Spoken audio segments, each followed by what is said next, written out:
Sometimes it feels like the world is moving at hyperspeed and you can't keep up because it's one thing, then another, and don't forget the meeting and the yoga class and the dinner reservation, but then you get into the all-new Nissan Murano and you feel the breeze from the panoramic moonroof while the massaging seats melt away the tension of the day. And you realize that sometimes the greatest rush is not rushing at all. Shop the all-new Murano at nissanusa.com. Panoramic moonroof massaging leather-appointed seats are available features. Coming up on this episode of DL Weekly, more 70th anniversary details, including dining package updates, merch, and more. Start dates for the upcoming entertainment. Star Wars Night still has tickets. A new photo op appears in DCA. One of the red car trolleys has a new home. We talk with Amanda and Kevin from Where in the Park and more. DL Weekly starts now. Howdy, partners. For your safety, remain seated with your hands, arms, feet, and legs inside the podcast. And be sure to watch your ears.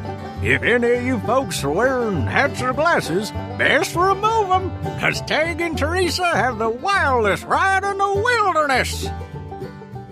Hello and welcome to this episode of DL Weekly for the week of April 9th, 2025. I'm Teresa Urban. And I'm Tag Bushman. We would like to thank everyone who supports the show. This week, we'd like to give a special shout out to Daniel M., Walt H., Cassie B., and Kevin R. for supporting the show. If you would like to help support the show and get ad-free versions of each episode, access to our supporter-only chat, which we're starting a book club, kind of reviving the book club, and you want to be part of the book club, become a supporter, join our chat. All the information is going to be... And actually, you're going to post some of that on Patreon too, right? So if they don't want to join the chat. And a bunch of other perks, head on over to dlweekly.net/support and become an official weekly tier. Now let's get to the news. Extra, extra, read all about it. DL Weekly reports from intrepid correspondents Tag and Teresa. You heard it here first, ladies and gents. Breaking news! The Disneyland 70th anniversary is bringing with it a refreshed dining package for World of Color Happiness. The specifics of the package have not been released, but the Disney Eats Instagram page showed the new food offerings. There's a similar dining package offering for Better Together, a Pixar Pal Celebration Parade. It looks to include not only sweet desserts, but also meats, crackers, and cheeses. Reservations open on April 10th, so this week already. So I think this is good because one of the things that for me, it's not like a problem, but I just feel like I'm glad that they're changing this, is that it's not just sweets. Yes, it's a dessert party, but a dessert can also be savory things. And judging by the photos that they've shared, there is, of course, still sweets. The one for World of Color Happiness that we have looks like it's some type of, is that like a macaron, some type of like a Rice Krispie treat, a couple other little things. But then we also have a bunch of like a jam and a cheese, a couple different types of cheeses, some meat, some crackers. So we got a good selection. It looks about like 50-50 to the sweets savory ratio. Yeah. For the Pixar Pals Celebration Better Together. Same savories. It looks like the same selection of cheeses and meats and crackers, but then all of the desserts are Pixar themed. So we have what looks like a grape soda themed macaron. There's a Pixar colored, like the star from the Luxo ball. Rice Krispie treat. And then I'm not sure what the other things are, but they look colorful, fun, and delicious. The one looks like it's themed to, I'm going to say it's themed to Woody and Buzz Lightyear with the red and yellow and then the green and purple coloring. And then what do you think this last one is? The round one that's blue and purple and green. I don't know. I think it's Luca. Oh, yeah. I think it's Luca themed. Totally guesses. Don't know for sure. Now, this is dumb, but I am now more interested in doing a dessert party than I was before. I'm curious. The hard thing for me with dessert packages and dessert parties is I always feel like the pricing is a little out of whack because compared to what a dining package offers, usually dessert packages are higher in price point, which to me is hard to pay more for less food. Sure. Does that make sense? Like you still have both things still have a reserved space. Yep. However, maybe we should, depending on price again, maybe we should look at doing the World of Color one because that's a seating area, which you don't really get to, if you sit during World of Color, you're sitting on the ground, whereas I've always been standing waiting for World of Color and like looking at the dessert party section that has these like tall kind of bistro style tables that have like chairs and lots of space, and I just always think, oh, that would be so nice. Typically the World of Color dessert packages, I want to say, were around like $80 in the past. They don't have it on the website. I was going to say, so dining's find. usually around like, it looks like about $70 for dining. Mm-hmm. But yeah, I want to say the desserts were like 80. No, I don't remember if it was 79 or if it was like 89. Oh, dessert party. Here we go. There you go. This is the current one. Yeah, this is current. So there's a different one that's coming, but this one is $94 per guest. Oh. But this includes tax and gratuity. And it does look like this one does also have seasonal non-alcoholic specialty beverages, unlimited sodas, wine, sparkling wine, beer, or World of Color seasonal cocktail for adults. So you do get more than just like the goodies. This is the one for World of Color happiness. After a day at the park, right. enjoy the views of it. Okay, scratch that. So we actually have a list of everything that's off. Yeah. Like what's actually in the box and not just us guessing. So there's an artisan charcuterie and cheeses with seasonal jam and crackers. There's Assorted freeze-dried fruits. That's fun. a World of Color themed fruity creme macarons. Cute. Mini cupcake topped with filled cookie cups. White chocolate drizzled fruity crisp rice treats. That was, yep, we got that one. Oh, the zesty lemon cake. Aren't you excited? That must be what I don't know. The other picture has the lemon, because my thought when I first saw it, it looked like that. It looks like that thing that they had at the Food and Wine that I couldn't get over, the olive oil cake. Oh, yeah. Oh, maybe maybe it's a version of that. Yeah. Unlimited Coke, Diet Coke, Sprite, and bottled water, plus coffee, tea, and hot chocolate. The World of Color seasonal non-alcoholic specialty beverage. And then wine, sparkling wine, beer, or the World of Color cocktail for adults. So you're either sitting at a table with folding chairs or a high top table with like director's style chairs, so tall chairs. Please note, seating is communal. You may be seated with another party.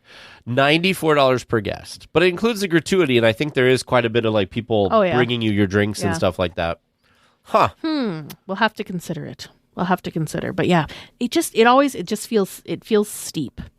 If you've done one of these World of Color dessert parties, let us know your thoughts, because I'm curious if it's worth it. If it's not worth it, maybe we'll have to do it for science. We'll be the testers to let you know yay or nay. I don't know. There's just something about sitting at a nighttime show, though, that maybe it's worth it. So the previous one that is there now, before, the previous dessert party, was $84 per person. Oh, interesting. And included... Wonder if it had like the beverage, like the full beverage. Oh, I see drinks and stuff there, but I wonder if they have the... Yeah, so they had grapes, cheeses, a shortbread cookie, a rainbow crispy, a triple chocolate cheesecake, a blue raspberry bundt cake, and then you get bottled water, coffee, tea, or soft drinks, and the specialty beverages of sparkling wine, beer, and a rainbow spritzer. And then there was also a cherry breeze, which is a non-alcoholic. Yeah. So they do have a little bit Similar. more. Yeah, but similar. Yeah. We'll have to I think still am about not it. sure about the price, We'll have because to think about it. we could get the dining package over at Cafe Orleans for Fantasmic for like $90, and that gives us like less. It's less. like a sit-down meal. I booked it for us, and that was less. Did we do the Cafe Orleans? We did. one? We were able to snag Cafe Orleans. Maybe this will be enough to sway you.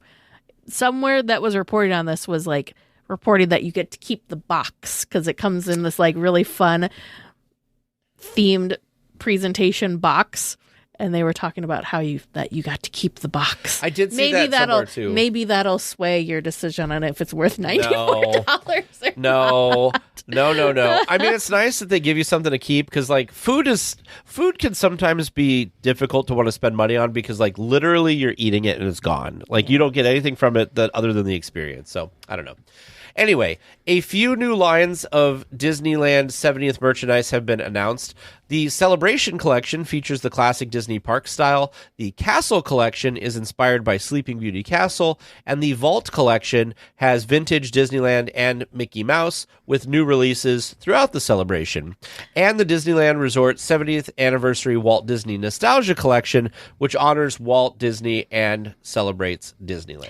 I am kind of like, you get to a point with things that maybe you're feeling like, oof, I think maybe I have enough Disney t-shirts or I have enough this, that, or the other. And so you take a break. I was at that point. I was trying to take a little bit of a merch break. Man, I tell you. And then they reel you back in. Yeah, I tell you, because there's a lot of stuff. First of all, I'm just surprised at how much stuff there is. Like that there's multiple different collections and stuff. I would say my favorites are the Castle Collection along with the Vault Collection. Because, come on. I think so, too. And this is just, us seeing little photos. We haven't even seen them in person yet. Pricing and stuff, of course, is not released, but yeah, it looks really. You know what I kind of like, and this is so not my style, but I kind of am digging it. Is this like a baseball tee it's thing? Like a jersey. Mm-hmm. I kind of like it. I really like this. They have a button up that's like a light blue with dark blue and white. I think this is in the Vault Collection. Yeah.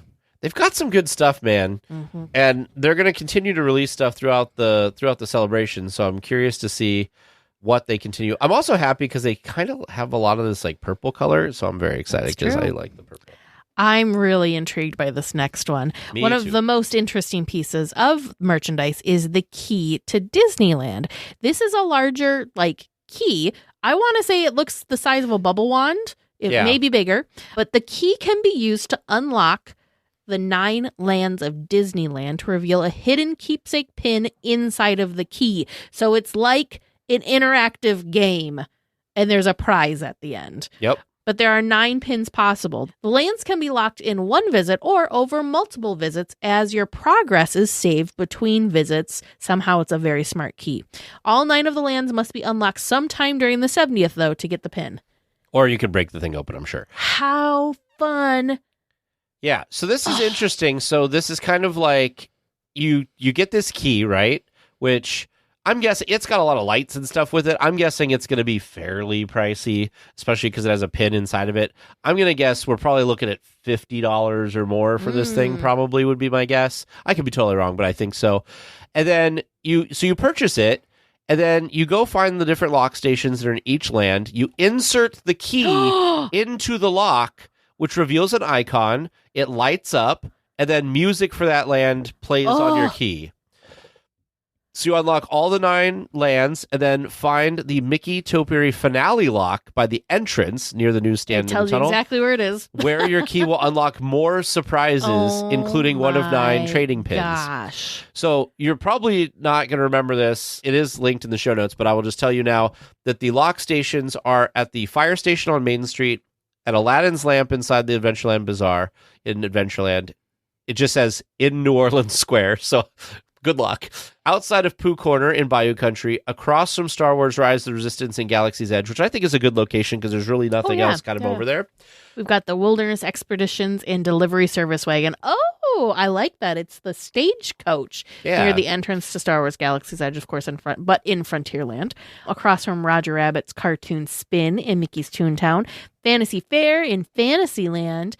And near the exit of Buzz Lightyear Astro Blasters in Tomorrowland. This is my thing. I want to do this so bad. But I don't need that key. Like, what am I supposed to... I don't know what I'm supposed to do with it when I'm done and I'm home with it. So I wish that you could almost like...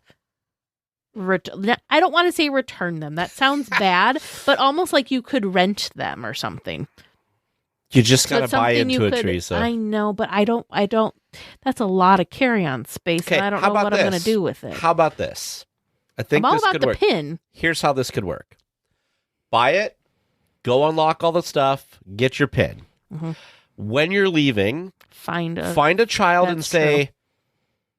it doesn't have the pin in it, which the kid probably doesn't care anyway. That's true. Have this That's key. much more exciting for them. And then it's like a magic. You're Yeah, that's creating true. magic for That's a kid. That's a good thought. I like and it's that. not a bubble wand, so the parent can't be mad because it's just gonna. Well, I don't know. There are bubbles in the photo, so maybe. Yeah, but maybe. I don't think it is a bubble wand. What my It's an curiosity is all-purpose- where in this is the pin stored? It's got to be in that big, like the bit in the middle. In the middle there. Mm-hmm. I don't know why. I really don't. This is very exciting to me. I know. The idea. Now, here's the question, though.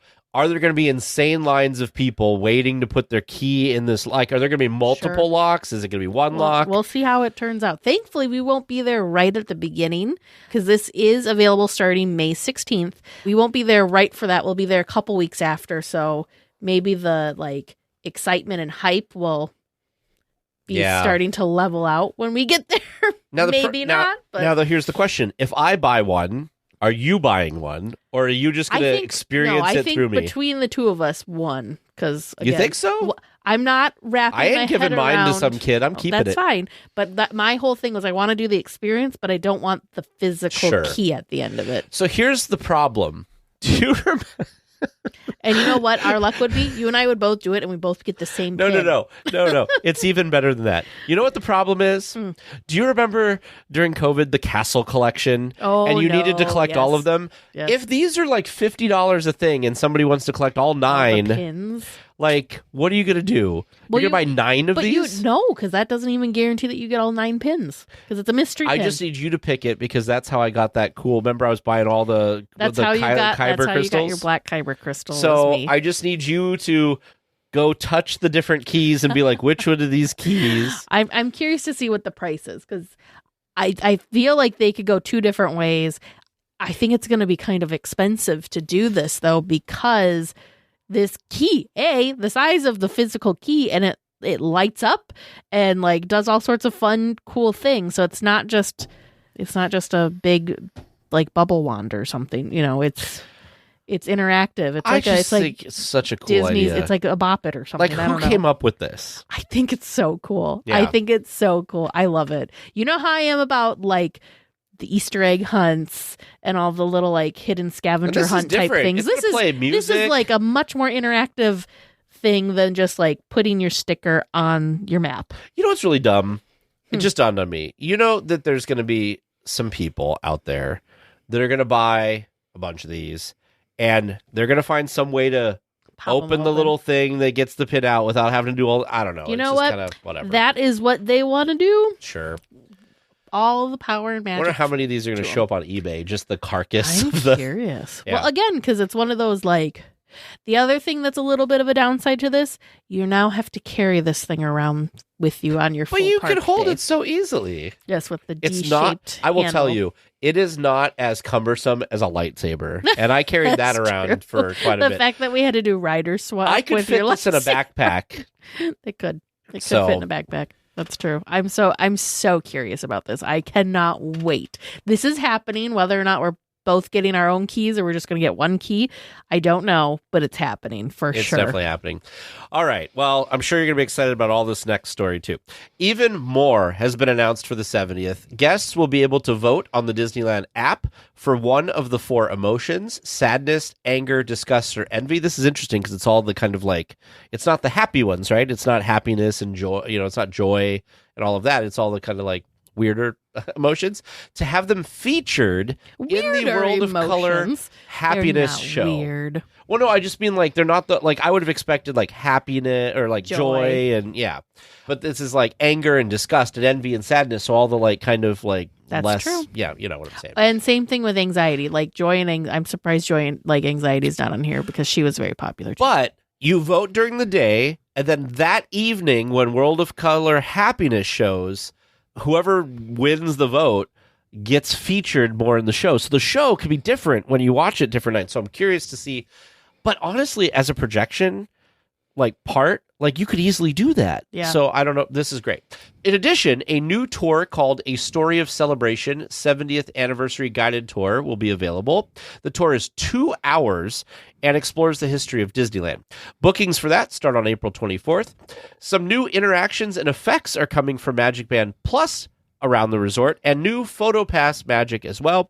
There are also some limited time ticket and hotel offers if you want to join in on the celebration. This is wild. So I was a little underwhelmed with maybe our decor because I was hoping for a little bit more, because it seems like it was kind of what they have been doing for normal summertime stuff, whatever the theme's going to be. But the fact that, yeah, this interactive piece of the World of Color show, that's something new we haven't seen before, where you can vote and then whoever wins ends up being part of the show that night. Crazy cool. We love a good new tour. It doesn't really we don't have specifics about what exactly the tour is going to be, but just a refreshed version of the tour is always welcome. And then I'm very curious. So you know me and how I feel about magic bands at the Disneyland Resort. I don't feel like they make sense yet. But this is helpful because it says like it's going to do stuff where it, interacts with the nighttime experiences, which is, we're used to that, which is very fun. But the best part about this, did you read this? Yes. Wear your Magic Band Plus as you wander through Disneyland Park to discover 5 fun surprises in Main Street USA, Adventureland, Tomorrowland, Fantasyland, and Frontierland. At each stop, your Magic Band Plus will unlock unique interactions even, and effects inspired by the opening day attractions. Okay. Adding more nostalgia. It's like, okay, so if you don't want to do, it's like the Key, but different.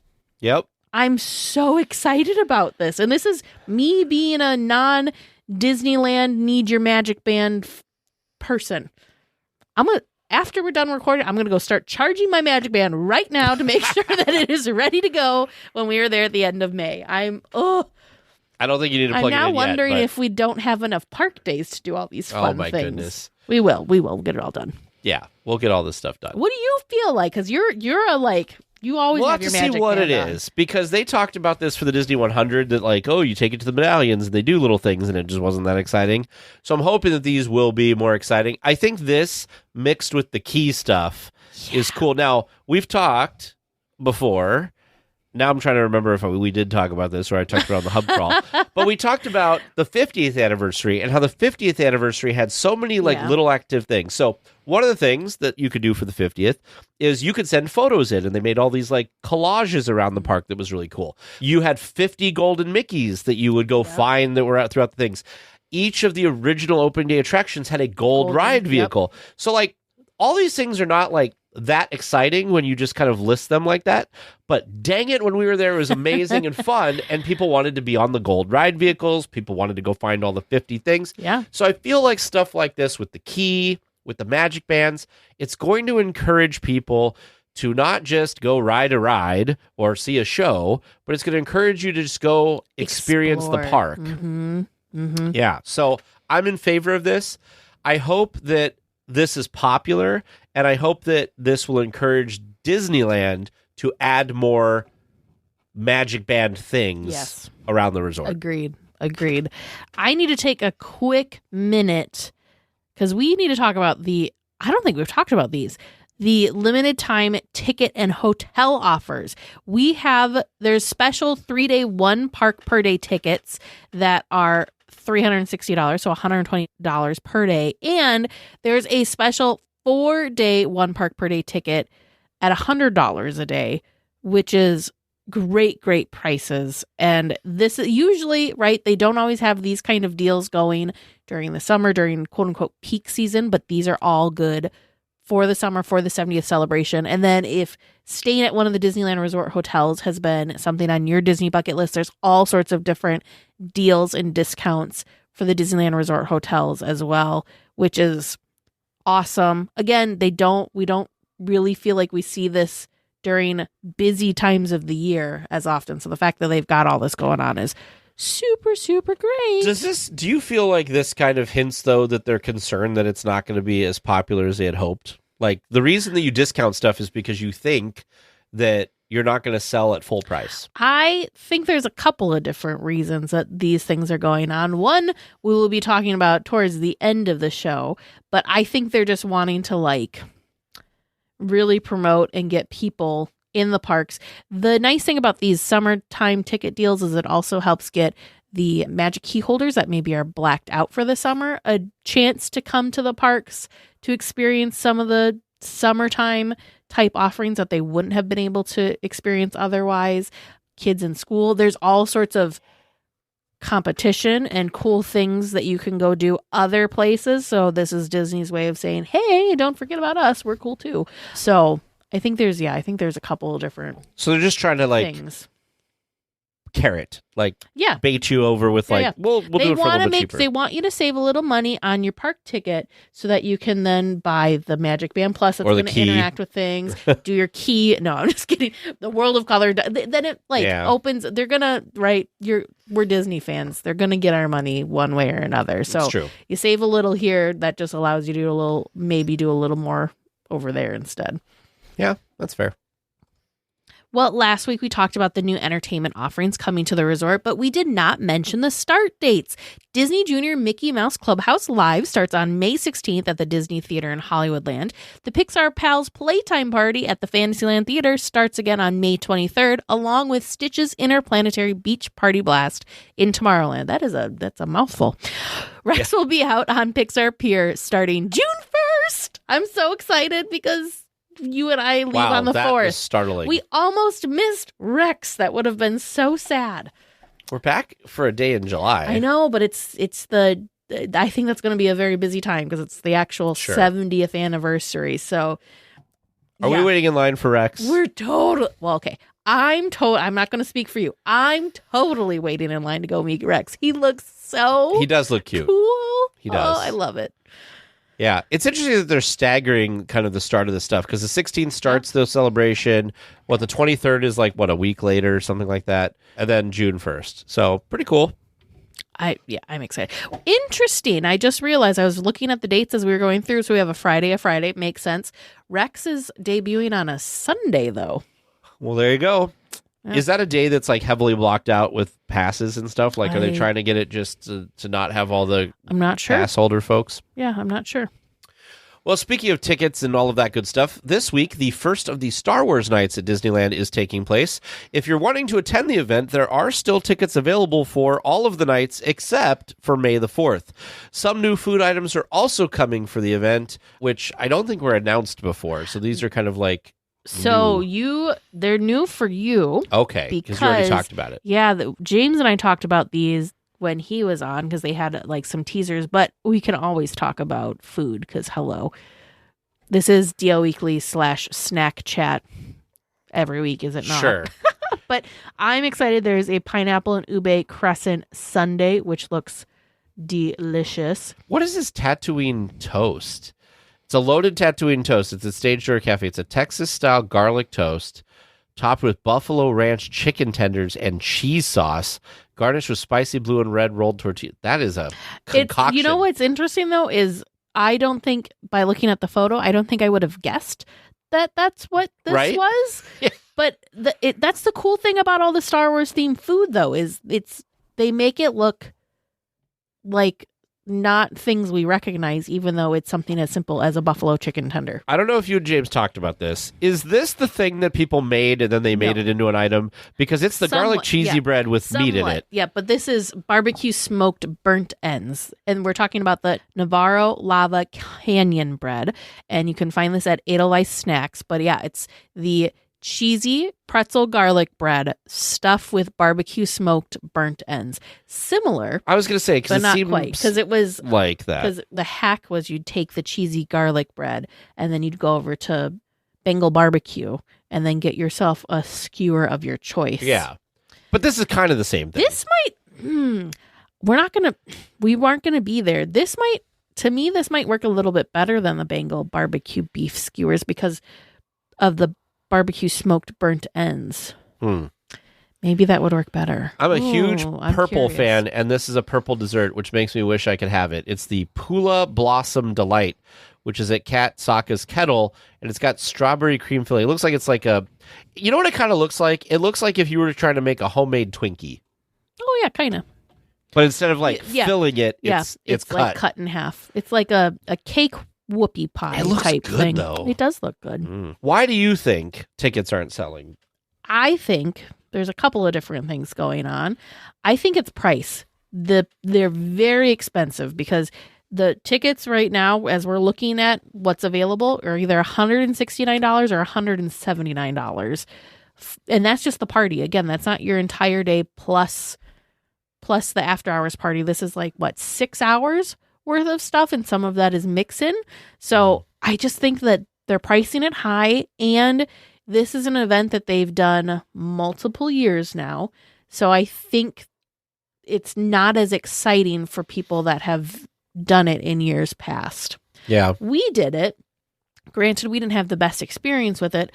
Which I think, looking back, I think was circumstantial for a good chunk. I think it was circumstantial. But that doesn't really make me super excited to go do it again. And the hard thing is they have other party nights like 90s night that kind of rotate every year. So they're a little bit more fresh, if that makes sense. Yeah. I'm curious if, I don't know if Pride Night is probably going to be as, I don't want to say stagnant. That sounds bad. But like, I think there's still going to be, even though Pride Night's one that they do multiple years, they don't do it as many nights. So I think there's still going to be a good demand for that. I think they might add nights though, because Pride Night was like, I don't know what it, like, just the atmosphere was crazy. Two nights last year, I think. And prior, it was either 1 or 2 nights the year before. So, and I kind of feel like maybe 2 to 4 nights might be the sweet spot for these themed nights, apart from Oogie Boogie Bash. But yeah, I think it's just, there's too many nights and it's a high price point. So it's just, they don't quite have the demand now. But in years past, they had to keep adding nights because they had the demand. So it's hard to say, but I think it's just kind of, I don't want to say run its course, but they haven't really done anything new and different year to year with it. So that is also probably not helping. They need to, I feel like some of these nights, especially if you're going to have it every year, need to, and I don't know how they do this, but I feel like the gold standard is Oogie Boogie Bash. Mm-hmm. Well, what is Oogie Boogie Bash doing? They're introducing new treat trails and new villains each year and swapping things around. So they're trying to keep it fresh. Yeah. But see, like, for instance, for Star Wars Night, if they would have put, at least initially, if they would have put that new projection show in Batuu as an entertainment offering, if they would have had Luke in Batuu only for this night, like, that would have sold these tickets. That's a good point. And then come July, give it a little bit, then you could open that stuff up to everybody else. Do you know what I mean? Like, you could use it as like a testing ground of like, we've never done this before, but we're going to do this cool thing. That's a good point. Yeah. That's a really good point. They had an option, or they had an opening. Yeah. Very true. I mean, I appreciate that I don't have to pay extra for these things, but if they wanted to sell more tickets, that could be a reason or a way to do that. Well, the new National Geographic Hulu show and Disney Plus show, Secrets of the Penguins, has a photo op inside of Disney California Adventure. One of the storefronts in Hollywoodland has been decorated with penguins, having a great time in their habitat, and you can even like step into one of the scenes. And so when you get your photo taken, it looks like you're hanging out with the penguins, which is super fun. This, I always think of where this is as like, there used to be a Spider-Man meet and greet here. Yeah. It's kind of that backside of like that same building that like Schmoozies and everything is in, right? Yep. Yeah. So interesting that they're doing, I mean, Disney's really good at synergy. And so they're doing this kind of synergy with this. Is this supposed to be kind of like the March of the Penguins, but like some new thing? Like, I don't really know anything about this. I don't know. I don't know anything about the show yet either. We'll have to check it out. Yeah. Well, it's working, Disney, because now you got us talking about it. Well, a piece of good and bad news was reported by the Garner Holt Foundation on Instagram. One of the red car trolleys has been donated to the foundation to support their mission of helping students discover STEM and STEAM careers. The bad news is this means that it is likely not coming back at DCA. This was very bittersweet. There wasn't a more You broke my heart by putting this in here, by the way. There wasn't a more perfect place for this now retired attraction vehicle to go. It's definitely going to be taken very well care of by Garner, and and his whole crew. But yes, the thing that just is heartbreaking about it is the fact that it's gone. It's gone. Disney donated it. It's not, we were hoping beyond hope that maybe some way the red car trolleys would be able to come back and have a different path.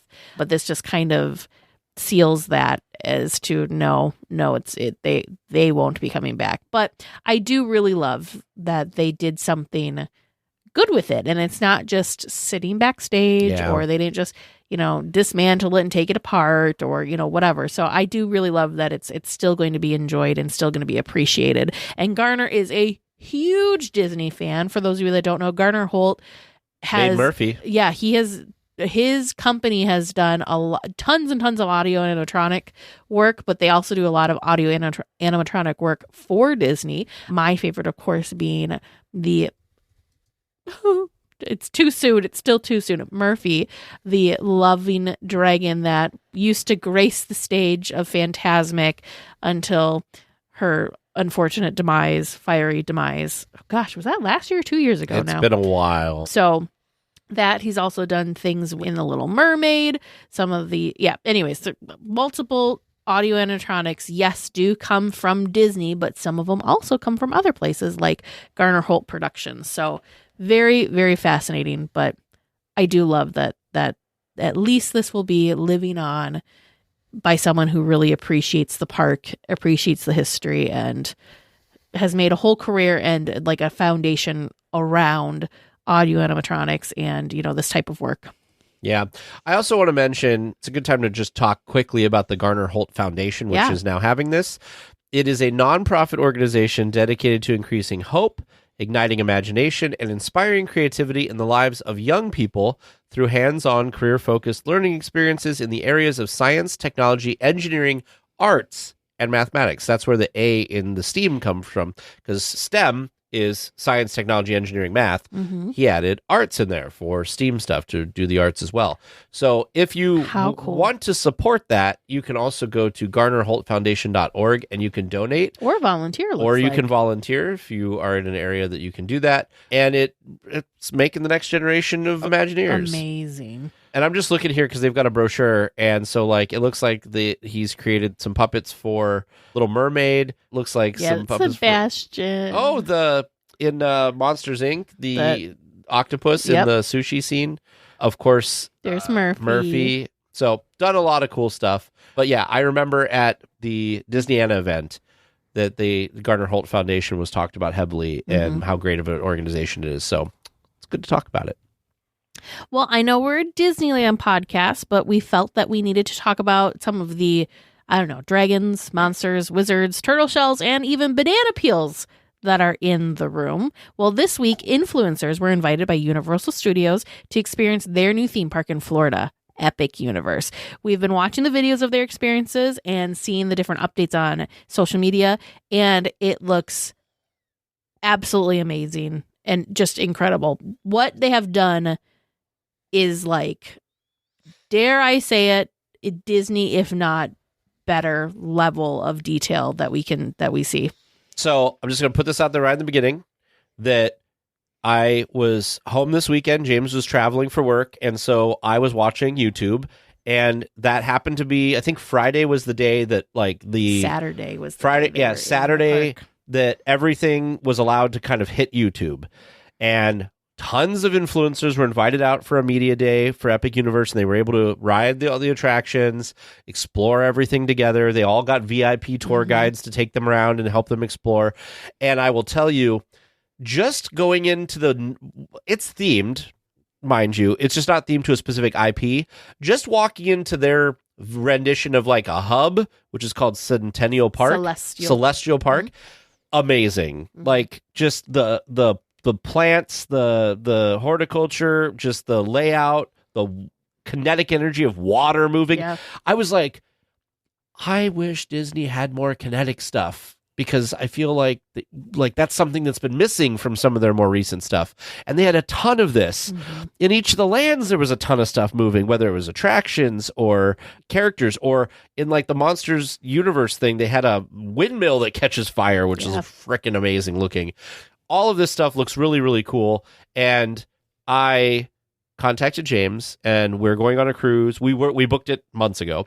We're going on a cruise out of Florida, and I said, not Disney, not a Disney cruise, not a Disney cruise. And I said, James, I watched these videos, and I really want to go to Epic Universe. Can we arrive like 2 days early and go to Epic Universe? And he's like, well, find out what much it costs, and we'll see. Because we were originally going to do a Disney World thing, but we decided that was a little pricey because we wanted to go to the 4 parks, and like that adds up quick. So anyway, booked, so Take was some influenced. Things. I was influenced. Basically. So it was right. Bringing them out to do this totally worked. I thought it was so funny because I don't know how I got on this, but I've been kind of following the updates for Epic Universe and all of the different like reveals and like artwork, and they had like interactive exhibits and models and all this kind of stuff. I've been following this for months at this point. So I've been like, the excitement's been building for me on this, and I'm not really like a Universal person, but the thing that got me really hooked and intrigued was that these were all going to be very immersive worlds. And right, Wizarding World of Harry Potter and then Super Nintendo World more recently, I feel have been very immersive. I don't really consider the other areas of Universal parks to be the same level of immersive, but those to me were like it felt like it was more of a Disney park kind of feel with the immersion. So the fact that this was going to be an entire park with that level of immersiveness, I was like hooked. Absolutely hooked. Again, I'm not the thrill ride person, so some of these attractions I would not be going on myself, like the big roller coaster thing in Celestial Park. I don't think I would do that. I heard it's really good though. But it's more intense than some of their other roller coasters and some of their other intense roller coasters. But the attractions and what people are saying about the animatronics inside of the attractions or animatronics outside of the attractions that are bringing these lands to life is just wild. Absolutely wild. We have linked in the show note, one of our faves, Ordinary Adventures, was there to experience this, and they took really great videos and they shared them on Sunday, which I think was the video that influenced you. I actually saw somebody who I didn't know who they were. It was the first one that was like just popped up for me. And then the next thing, when I just looked for Epic Universe videos, because I was trying to find ride videos, but because this is not open to the public yet, it doesn't open until May 22nd, I think, the influencers are in VIP tours, and they have all been told you cannot record on the attractions. Well, and prior to this, they had a bunch of cast member previews to try and work out, right, the bumps and kinks and they hiccups. Probably were also told not to record. They weren't even allowed to take any sort of photos inside of the lands. The only photos previous to this weekend that had been coming out were kind of like PhotoPass-esque photos of people standing in front of the portals. So there wasn't even any details or anything inside of the lands, physical stuff inside of the lands. Of course, we had concept art, but none of that was released until this weekend. So this was a pretty big. So for those of us that had been watching this and anticipating and patiently waiting for these things, it was a pretty big weekend to actually kind of see all of these things come to life, I guess would be a good way of saying it. And again, we're blown away, and this is just the lands and the queue, they're worlds, Universal's worlds. These are just like the worlds and the queues. That's all we've seen, and it looks absolutely amazing. Yeah.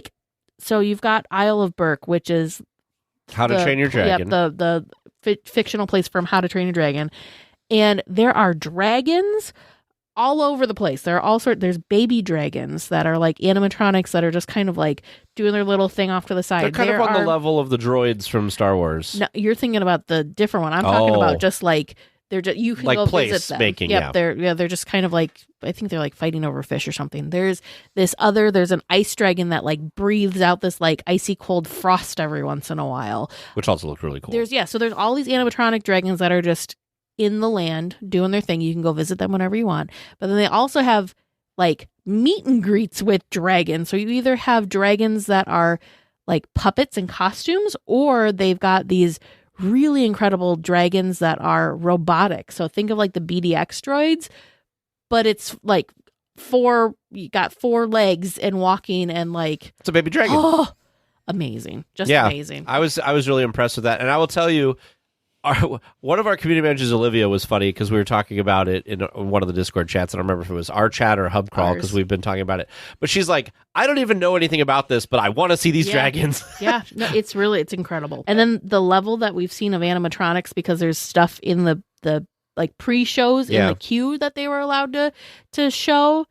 The levels of those animatronics are like, think of like Hondo, think of the Shaman, think of Kylo Ren. And again, these are just the ones that are not in the attraction. Yeah, these are just your intro to the attraction. Yeah. I've heard that in the Monsters Unleashed attraction and in the Ministry of Magic attraction, that there are a lot of animatronics in those attractions. And I'll tell you, it's just like Universal's kind of done this for a long time.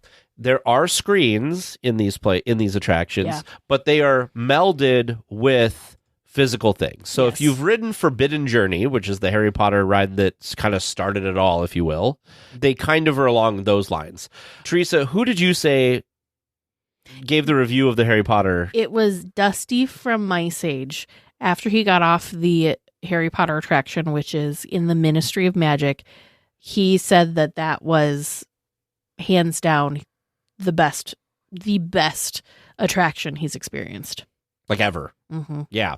Which I believe it, because I still think Forbidden Journey is an amazing attraction, and I think it's better than anything else I've been on. And I know people love Star Wars and they love Rise and they think it's amazing. It is an amazing attraction.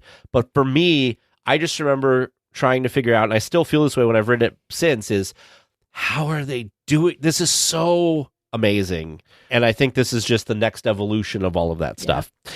So I think this is good, though. So a lot of people, might be thinking, like, why are they talking about this? First of all, this is a Disneyland podcast, and we're talking about Universal Studios, and we're talking about Universal in Florida, in Orlando, not even Universal in California. I think this is good, though, because I think this is competition, right? And so what these two companies, Universal and Disney, can do now in the theme park space, since I would say they're the most similar as terms as what their product in their parks are. Disney was very unique for a very long time, but Universal has kind of is starting to enter the game. And I think this is great because, to me, I think this will spark creativity in both. So I think that this is a good thing to talk about, because I think that this will be pushing Disney to like push out their bounds and like have them take more risks and do more,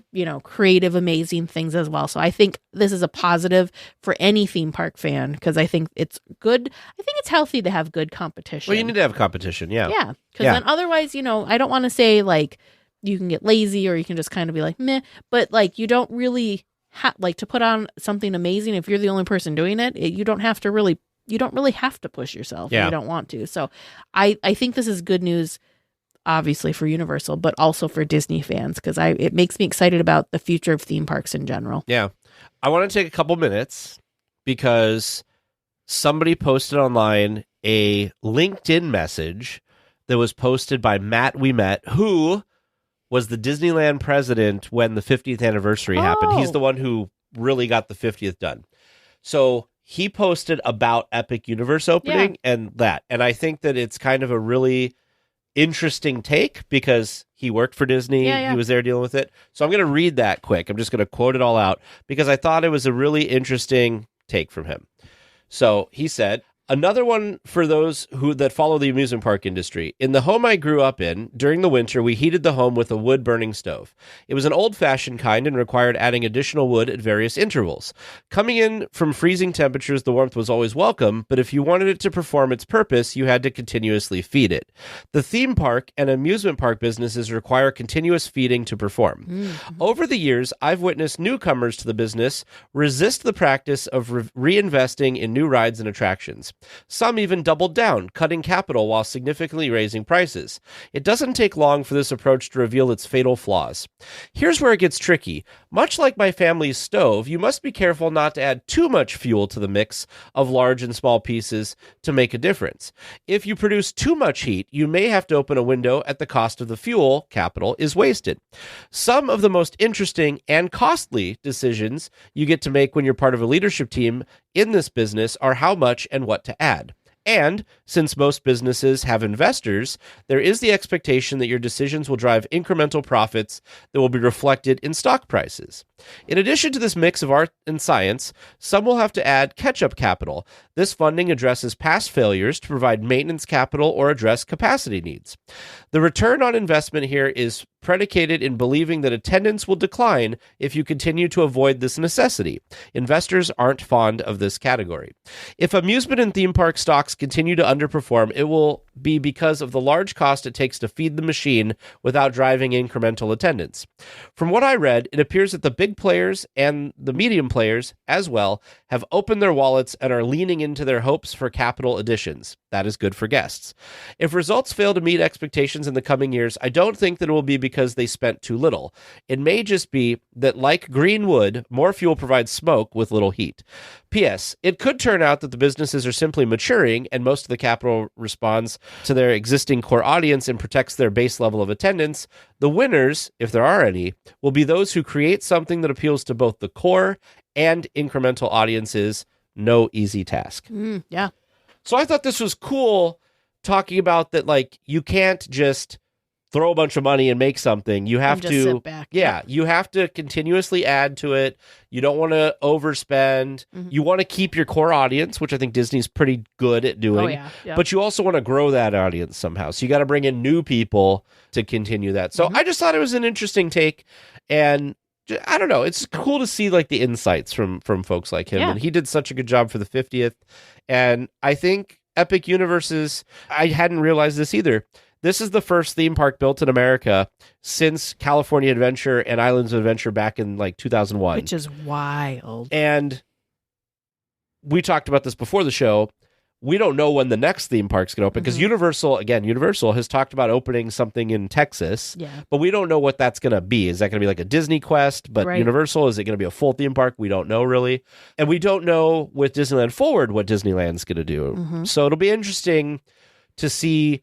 First of all, another point somebody made in the chat was sometimes Universal does these things, but they don't keep their foot on the gas, I guess is a good way to say it. Yeah, they don't really think of it maybe long term. Yeah. So like right now is like peak, but maybe in a few years they're gonna we don't really, maybe we don't need all of the planters and trees, and we'll just move those so that we can plop this other ride in here, which maybe doesn't quite make sense to the theming and the overall feel, but we've got the space, or whatever. Know, maybe they don't hold true to it, but right now it's kind of like in its purest form. So it'll be curious because this feels like the first time they've built a park intentionally, as in you've got these portals that are transporting you into different areas. If you look at like the map and the aerial, there's space that they could expand out, and they could add other portals to take you to different worlds. So hopefully maybe this one will be, I don't want to say organized, but I guess I don't know how else, like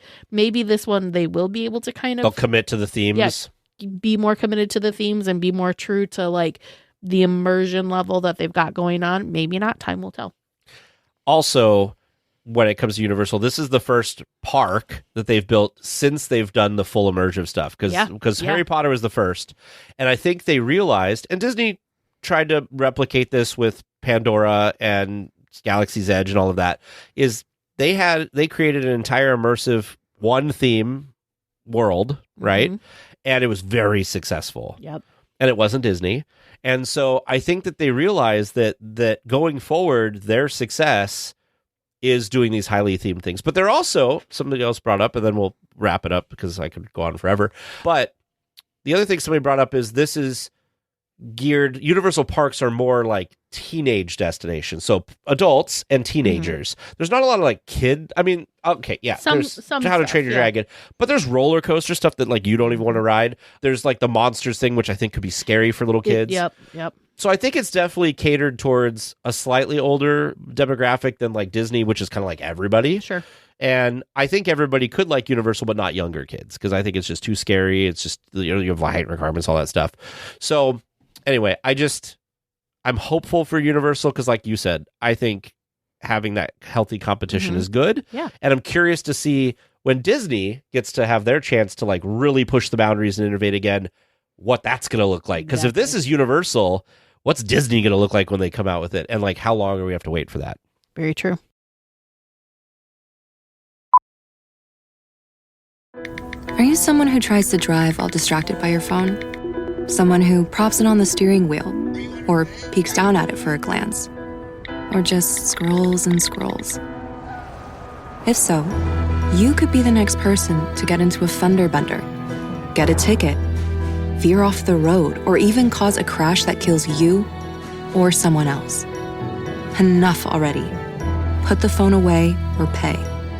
Paid for by NHTSA.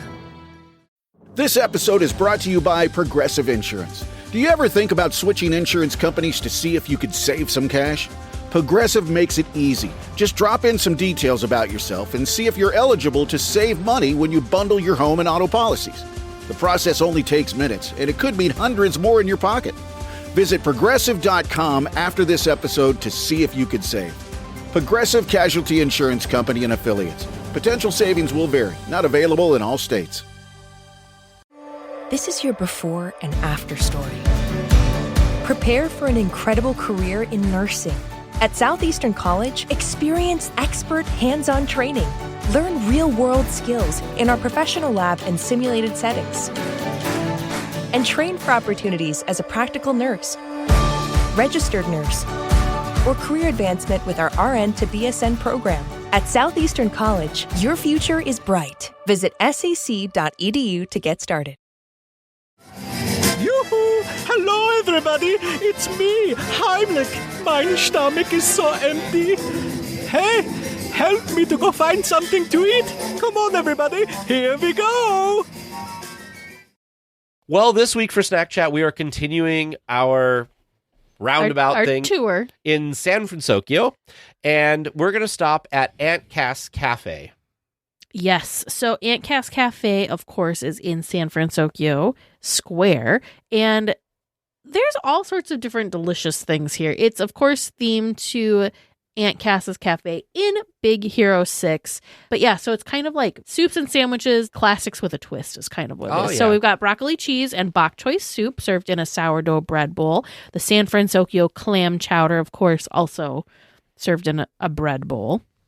We have the chilled shrimp soba noodle salad, which has tofu, cabbage, edamame, carrots, roasted corn, scallions, and cilantro, topped with crispy shallots and sesame ginger dressing. This one, I don't know if I tried this one, because this one I think has spice to it, doesn't it? You did, but you did the soba noodle salad. Without the shrimp. Yep, you did, the shrimp, because there is a plant-based version that has tofu instead of, only tofu, no shrimp. Okay.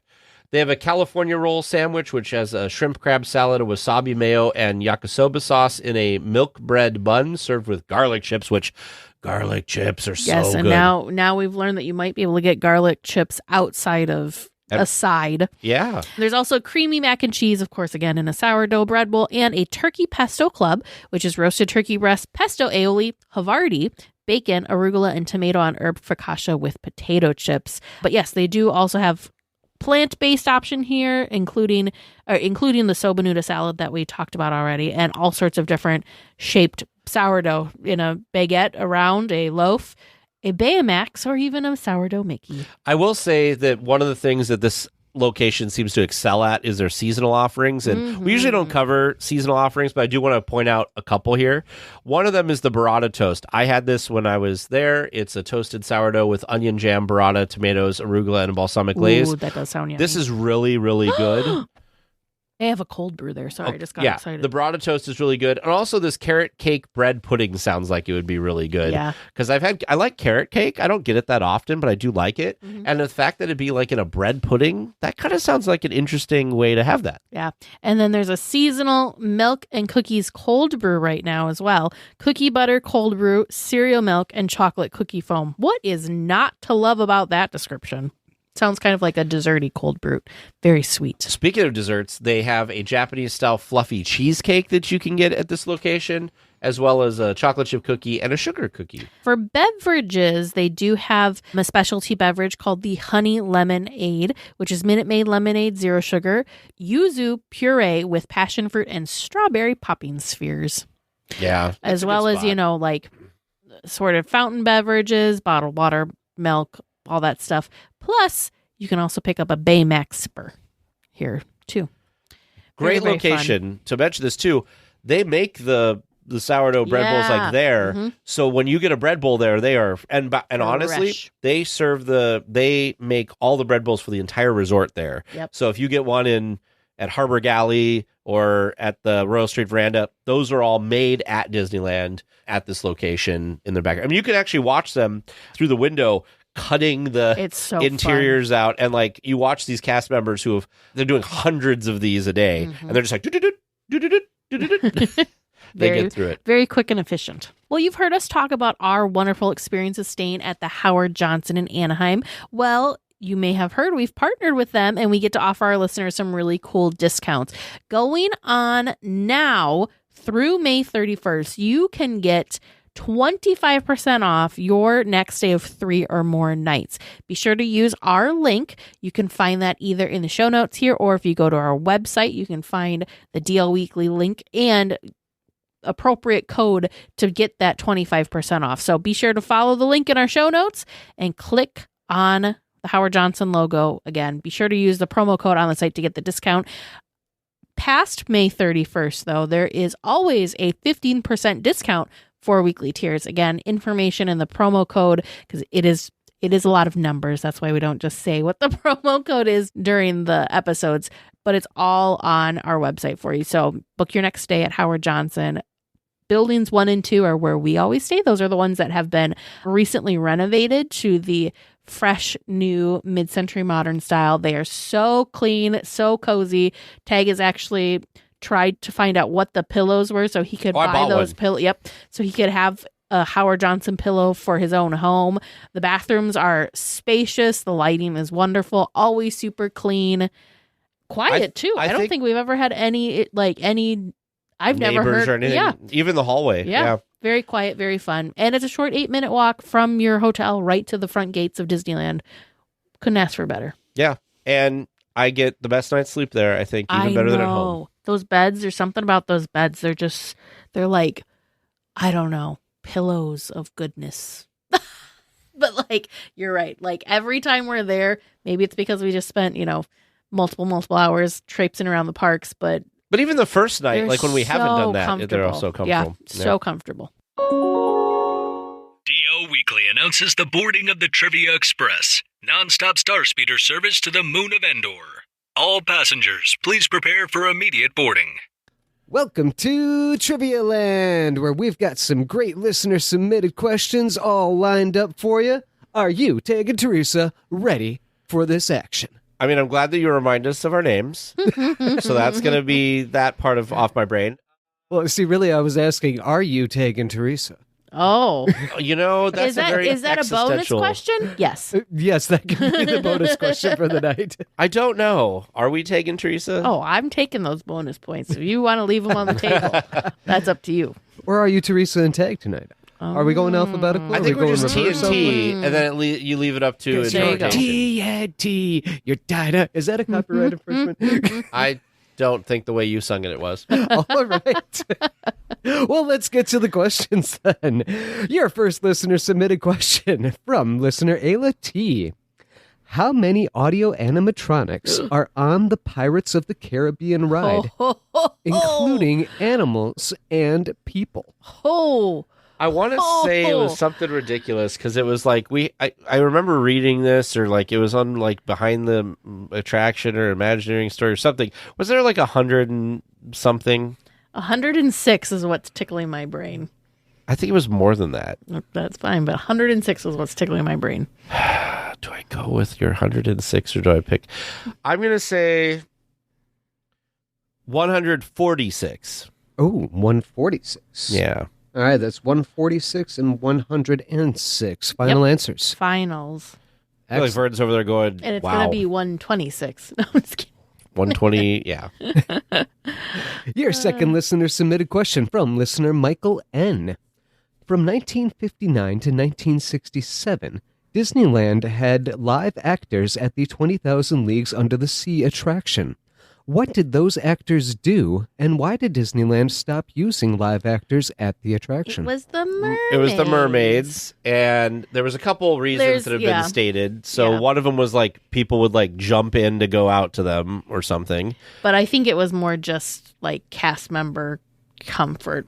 I also think it was dyeing their blonde hair like green from the chlorine and stuff. Like there was stuff like that I had heard about too. I think it was like a cast member comfort type thing is what we'll call it. I mean, that kind of is the umbrella for all of this, right? Like you don't want people swimming out to you. Yeah, that's true. You know what would be interesting? I wish I could, maybe somebody that visited, either maybe you were a mermaid or you just witnessed this.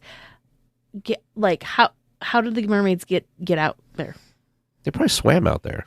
But you know what I mean? Like that would be interesting to like know how that looked or how that worked. Or if any listener was a mermaid or knows somebody who was a mermaid, please let us know. Yeah.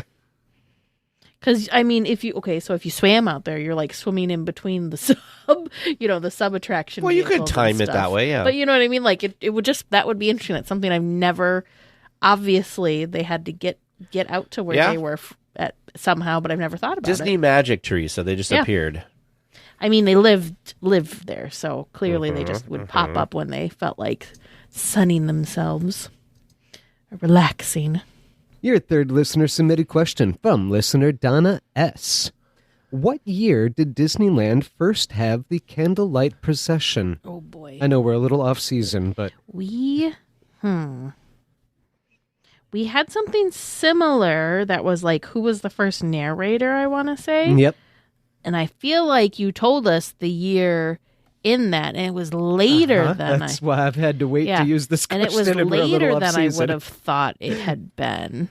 I thought wasn't it in the 50s? That's what we thought, but it ended up being later. Or maybe wait, didn't we just have like a... Yes, I just was talking about how we just had a question. No. Similar. That's not what I'm saying. Oh, what I'm trying to say is, didn't we just have like an anniversary of like it had been X amount of years? I see what you're saying. Sorry, I don't remember. No, I was listening to you. That wasn't what I was trying to say. Sometimes I don't listen to you, and I totally get it. But this time was true. Now I'm like even like questioning in my head if like, was it before or after Walt? I feel like Walt was involved, but I also feel like thinking that it was, when you told us the answer, I thought it was much later than I thought it was. Dang it. I'm going to say, you said when was the first one? Is that the question? Yes. What year was the first candlelight procession? I'm going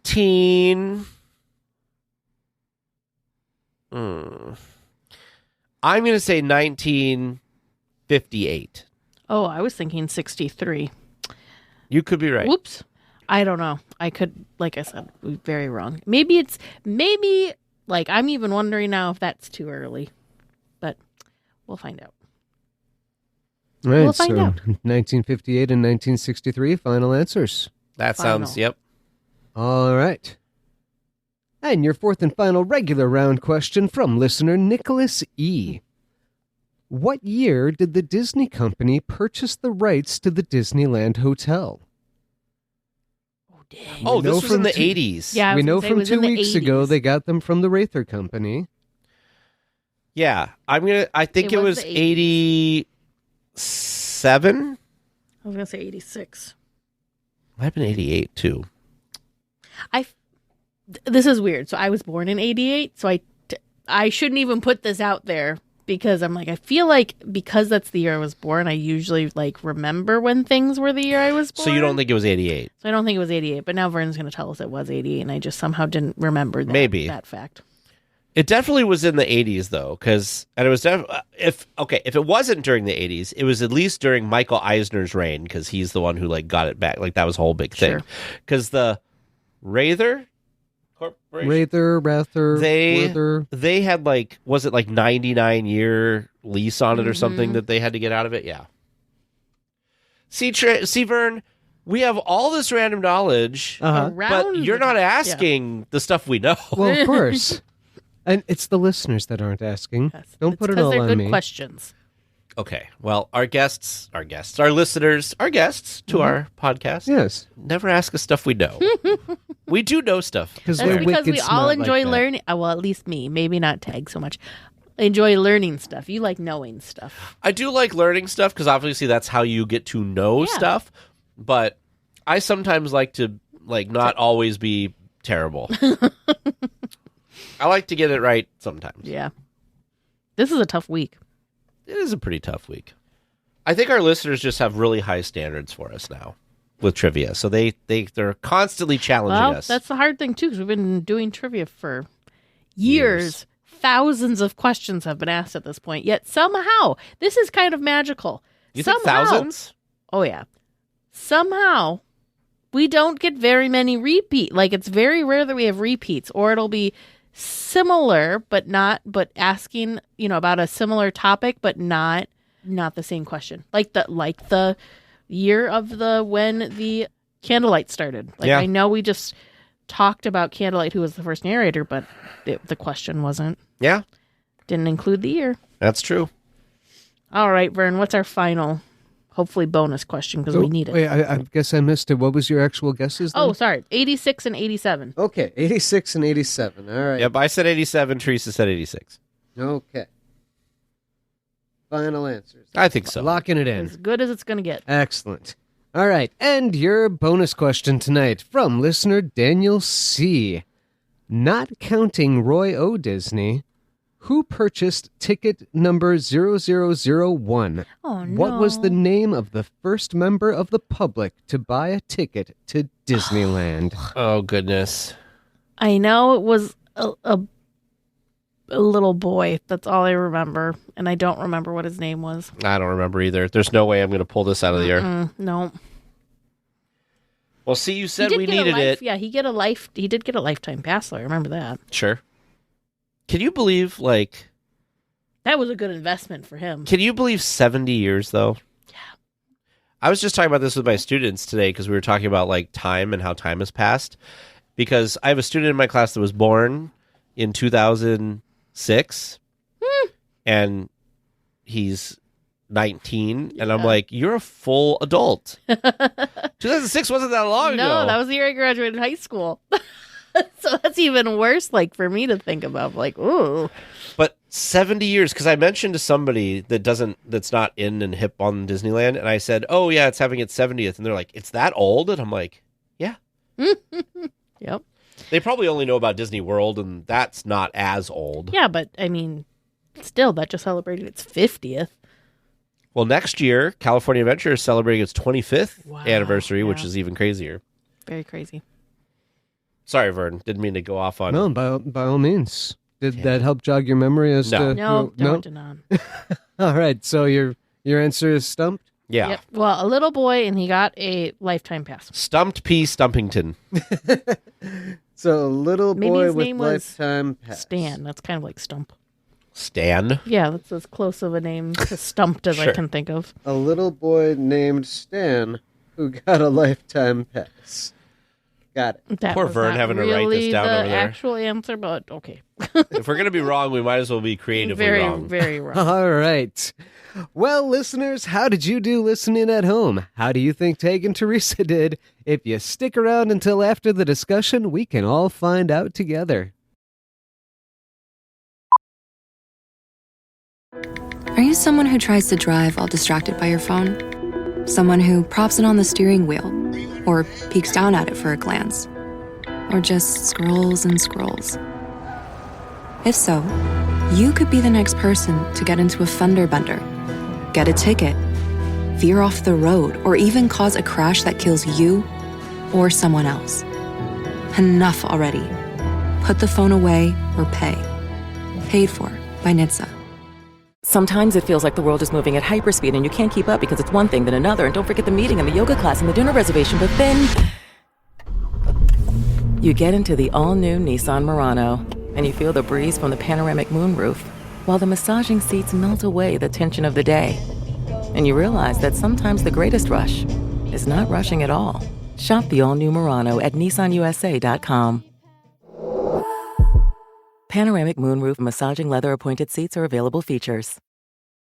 Well, this week for our discussion topic, we are talking to some people that have been on our show before, and we've talked about them like way, way back, over 100 episodes, over 100 episodes ago at this point. Welcome, Amanda and Kevin, founders, creators, amazing people that created the Where in the Park scavenger hunt game. Welcome to the show, guys. Thank you so much for having us. We are super excited since it's been... the original episode was episode 265. In 2022. In 2022. So since it's been, a minute, we thought that we'd allow you to reintroduce yourselves to our audience. So, Amanda, can you please tell us what your Disney story is? Oh gosh. So I have been I've been a Disney baby. My first outfit home was in a mini outfit. So Disney has been first and foremost my whole life. But my Disney story is also like our Disney story. So my mom and I, we lived in Orange County. And so we would go to the parks every chance we could. It was kind of like our Friday night date, kind of like go out after work, have some dinner, watch a show, maybe do a couple rides and then head home. So we were always at the park. And then in 2010, was the first time that the World of Color show was doing a New Year's celebration. And so my mom and I were like, we gotta go. And meanwhile, Kevin and his friends were like, we gotta go. Totally didn't know each other. And it just so happened that we were in the blue section at the same time waiting for the show. And that's how we met, was that time where you're sitting in front of the World of Color viewing area waiting for the show to start. So that's how our story went. It was at least an hour, I think, of us just chatting, joking, and laughing in the cold before the big festivities began as the countdown started. So, and clearly, you guys knew you had at least one thing in common since you were both sitting in a Disney park celebrating the new year. Very, very cool. I gotta give it to you because I feel like I don't talk to strangers that much. So the fact that you two hit it, that's awesome. We were very lucky that we were in a section where I don't know what was happening that year in that section, but everyone else was speaking Japanese and they had their Nintendo DSs and they're kind of had their heads down. Mm-hmm. So it's just my group and her mom were just like, hey, we're here together, on this island. So we just started chatting. Yeah. You got to thank those people. Meant to be. Definitely. Just meant to be. So, Kevin, apart from meeting your lovely wife, Amanda, what is your Disney story? My parents were nice enough to take me to Disneyland when I was little. I think I was probably either 2 or 3 the first time I went. And we went probably once a year until we moved to Kansas, where we ended up going to Walt Disney World one of those years that we lived out there. Then when we came back, we were back to Disneyland once a year. We were that kind of people until 2001. I was finally an adult with a job, and I got my first pass for the new Disneyland resort that had California Adventure at that point. So that was where I started going all the time with friends, where it's like, hey, Disneyland is awesome. I always loved Disneyland theme parks. I don't discriminate. I love them all. So yeah, so that definitely was all in on the theme parks more than anything else. Don't get me wrong. I love the Disney afternoon. All in on that as well. Darkwing Duck was my jam. Yeah. But I never got into Disney Channel or anything. That wasn't my in with Disney. My in was really the theme parks. Yeah. I was just telling somebody, I was telling you about that conference I went to this week. Yeah. I was telling one of the people who books guests to come speak at the place where I work. And I was telling her about Jeff Barnes because I was like, he'd be really cool to have come and speak at the college about leadership. So shout out to Jeff. And she was like, you do a podcast about Disney? And I'm like, about Disneyland. And she's like, which one is that? And so I went through the whole story with her, and she was fascinated by the whole thing. So maybe she's listening right now. Yeah, it's just weird how all those things. But I told her that I was like, wow, how did I link this to this? That I was a parks person, and so people a lot of times when we do trivia and stuff, they'll judge. Teresa especially will judge me because I don't know all the movies because I care about the parks. And so it sounds like you're kind of like that too. You did the afternoon, you didn't really care about Disney Channel. Parks are amazing.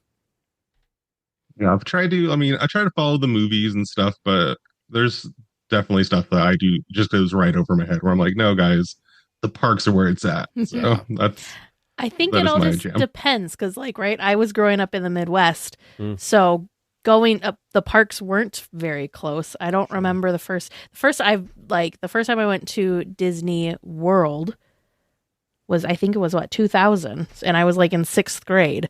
So I didn't really grow I definitely didn't grow up with the parks, but what I did grow up with was the movies, and so that was my introduction. So that's why holds a special place. I'm very aware that Disney movies are one thing when you're younger, because ones that I love, Vern, my husband, I've had watch because he didn't watch them, so maybe I shouldn't throw him under the bus and tell people what the movies are that he's like, yeah, I don't get it.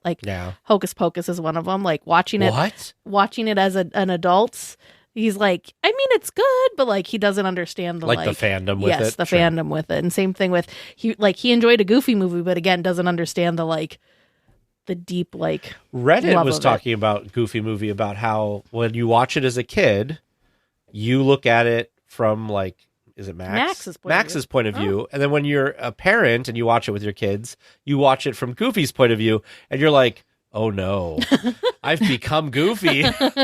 And so I've seen that online where people talk about that. So yeah, it is different because you're looking at it from a different lens. Yeah. So, well, since you both frequent the parks, we won't ask on your first day of a visit because you're locals now, so there is no first day of the visit. We'll just skip ahead. I would love to know what your favorite attractions are. And since you do have a game based on many theme parks, including multiple of the Disney parks, we won't limit you to Disneyland, even though this is the Disneyland podcast. So what is your favorite attraction? Kevin, we will start with you this time. I always toss around on which one is my favorite, and it does change with the day. You can have a couple. It's okay. We won't judge. Right. But lately, I think I've been kind of narrowing down Haunted Mansion being my favorite ride at Disneyland specifically. There's something magic about it. He's come to the dark side. I was going to say, what is it about the Haunted Mansion? Because when people pick Haunted or Pirates, I always ask, what is it about this old attraction that really does it for you today? It's that level of immersion that they put into that ride where you could tell they really cared. They were building something that didn't exist. That style of ride wasn't really a thing. And yeah, they took the ride system that they had made for other rides. I think Adventures Through Inner Space came before it, but they built a whole world around it. Yeah. And when you're in there, you just feel I don't know, it's just magic to me, and I love it. That's true, because a lot of times what may come first now is the ride system and not necessarily the idea, whereas the Haunted Mansion sat on the back burner and simmered for a long while because they knew they wanted to do it, but they weren't sure quite the right way to get guests through it. So definitely not a walkthrough. No. It was designed as a walkthrough originally. Yeah. And thanks to the World's Fair, they changed it. Yep. How about you, Amanda? What's your favorite attraction? Well, I'm really glad that we're expanding past Disneyland because I have multiple answers now. So my favorite attraction is the Navi River Journey. Because it is a whole different world. It, like Kevin was mentioning, it's a fully immersive experience, but it's very different from what we know. And you have the audio animatronic, which is just gorgeous. So I really like that ride. The coolness, the smells, you have the use of the screens, but it's not too much of a hindrance. And so I really like the world building that is the Navi River Journey. I didn't put it together that my other favorite ride is also a water attraction, and that is the Jungle Cruise over at Disneyland. Because even though it's an outdoor attraction, you are fully immersed in the jungle, and you cannot see any other attraction. You can't hear any other attraction except for Indiana Jones, right when you are walking or going past it. But for the most part, it is its own ecosystem. And literally, yeah. And the skippers make the attraction so much better. But even if it was without the skippers, it would still be an amazing attraction. And I feel like that's one of the ones that, Walt has his thumbprints on. And so you really feel that if you stop and embrace everything that is the Jungle Cruise. So those are my main two. I'm super curious about that because you picked a Walt Disney World attraction, but then specifically the Jungle Cruise at Disneyland. So what is it that sets the Disneyland version just slightly higher? We won't give it that much than the Walt Disney World version because they're similar. But what is it that like really captures your heart about Disneyland specifically? I think because it had never been done before, and Walt was like, this is happening. We are going to make it happen. And, the Jungle Cruise at Disney World, it was, hey, we also need a Jungle Cruise, Yeah. Whereas this was at Disneyland, very groundbreaking, literally, and moving plants around and figuring out water flow and all of the technology that had to happen of how do you have animatronics in water? And what does that look like? And how do you make it realistic and all of the things? So there was a lot of questions that needed to be answered. So from a Disney history standpoint, the Jungle Cruise has a lot packed into one little space. So, Jungle Cruise was kind of at Disney World was like, and we're going to add a little bit more. We're going to plus it a little bit over here, but it's still a Jungle Cruise. Yeah. So. Nope. Totally get it. So I want to expand because you guys do your scavenger hunt games in all different parks, not just Disney. What's your favorite non-Disney attraction from literally all of the other Universal, SeaWorld, all the other places you've done Dang, that's hard. cards for? Actually, for me, that's easy. I was thinking about it while we were talking. I'm like, actually, it might be my favorite ride in the whole world is the Hagrid's Motorbike Adventure or Islands of Adventure. I have yet to do that one, but tell us. Oh, that ride why. is. I don't want to spoil it for anybody. It's so full of surprises. It's a really fun ride. Yeah, it has the animatronics, which is great for any kind of ride, but especially a roller coaster. And then it does things that you don't expect, which is why I don't want to spoil it for any listeners who haven't been on it yet. But I want to go on this. I've heard good the things about it. unexpected with Hagrid. I like It's one of those rides, and I'll second that. But we have not yet been to Epic Universe, so next time we're on, this could very much change. But the Hagrid's has, it is a roller coaster, so you have the motorbike part, and then you have the little coach, the sidecar, side by side, little sidecar. Yeah. So those are two separate experiences. Yeah. Right, and then you have the front of the train, the middle of the train, the back of the train. So those are also different experiences. So just from right there, you have 6 different experiences. You have the daytime and the nighttime, which impacts things. I got 12 different experiences. Yes. So there are multiple ways. I mean, it's like Big Thunder Mountain, right? Depending on where you sit, you have a different experience. Yes. If you're sitting inside versus outside, in the turn. So it's similar to that, but on a different level because the ride itself is awesome. It's fantastic. It's got everything you want in a roller coaster. Have you ridden the Velocicoaster? Yes. Okay, so it's better than the Velocicoaster for various reasons. Yeah, I mean, the Velocicoaster doesn't really have animatronics. I mean, it has like some raptors that are just static statues. Sure. And doesn't really have much other story than that. But as far as an overall experience, sure, I would say Hagrid's is better. The only as reason far I as say the overall roller coaster, I don't know. Okay. It's a different question. Because the reason that I ask is because there was somebody who I talked to recently who thinks that the Incredicoaster, wrong the part. Velocicoaster is like amazing and out of this world, and I was just like, oh, interesting. And so the fact that you picked another coaster at the same park to right down the what is walkway, your favorite? So yeah.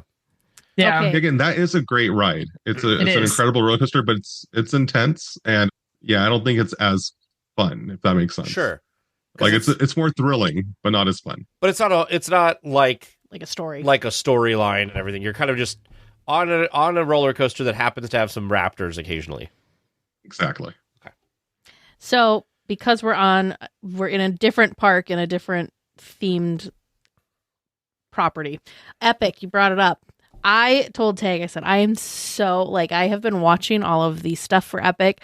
I am very my interest is very peaked, and I'm definitely not a roller coaster type person. I'm an immersive ride person, and it seems like what they're doing with Epic Universe is much more of the immersive stuff. So I'm curious, since it sounds like you guys are going to be experiencing Epic hopefully soon, what are you guys looking forward to with Epic Universe? Everything. everything. We're so stoked for it. We've also been following that BioReconstruct, and his video footage is amazing. Thank him so much for his work. Mhm. As far as the rides, I think the Monsters Unchained, or what's it called, the one in Yes. Darkmoor, Yes. that one looks insane. Like if it's like even half as good as it looks like from their footage, it's going to be amazing. And their Harry Potter Battle of the Ministry ride also. Like I think those two are the showstoppers for me. I hope that's a better attraction than the Gringotts ride, because I still believe, and this is going to shock some people on this podcast, that the Forbidden Journey, which is the attraction that's in Hogwarts, is the best ride I have ever been on, and that includes Rise of the Resistance. I just enjoy that ride so much, and I think it's the best attraction I've ever been on. And even we just went to the Hollywood version. I do think the Islands of Adventure version is better, because I feel like the lighting and stuff was done better. Because like when we were there, I was like, you can see the roof when we're like swinging around and stuff, and that's weird. I don't remember seeing that when we were in Florida, but I still think it's like I love it. I would go on it all day long. And James and I, when we went to Islands of Adventure and first rode it, we were only there for the one day, and we rode it 2 or 3 times and waited in line and everything, because we were like, we could go ride other things, but this is so amazing. And then when we went and rode the Gringotts one, whatever it is, it just wasn't. I was expecting another like blow my mind experience, and I'm like, oh, it's a roller coaster with screens like Universal does. Okay, I did it wrong too. I think you need to, if you haven't experienced them, you need to experience Gringotts first and then go over. And apparently you need to do Escape from... this is so not a Universal podcast. You need to do the Escape from Hogwarts ride, and then apparently Hagrid's motorbike, since that's sure tippity top according to Kevin and Amanda. But I will tell you, they don't mess around at Universal, because we were riding the Flight of the Hippogriff in Hollywood, and we were going up the chain lift, and as we were like leaving, like they were yelling at people for like putting away like cameras and stuff. We were going up the chain lift, and they stopped it, and they were like, you need to put your camera away. And like, they were not going to let the ride go until somebody put their camera. I don't even know who it was, but we were stuck there. And like, when it stopped, like we're going up, it like stopped. And it was like, ugh. And we were like, what is going on? And they were like over the thing. They were like, put your camera away. You can't have a camera out. We're like, that's embarrassing. Safety first. Yeah. Amanda, what is it that you're looking forward to most from Epic? Sorry for going off topic there. No, just the sheer beauty of it. Like every single inch of that park that we've seen from BioReconstruct is gorgeous. I am so excited, like just to walk into the main portal and see Celestial Park in all its glory with the water flowing and everything. I'll probably cry.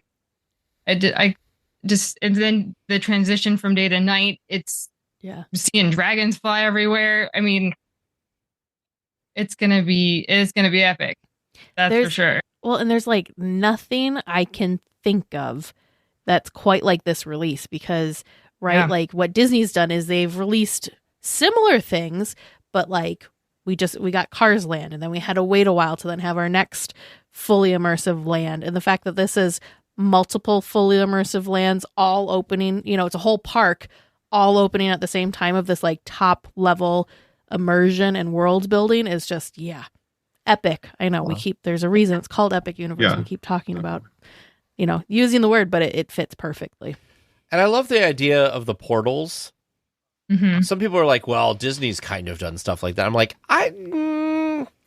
not like this. And I think it's super cool. So I don't know. We'll see.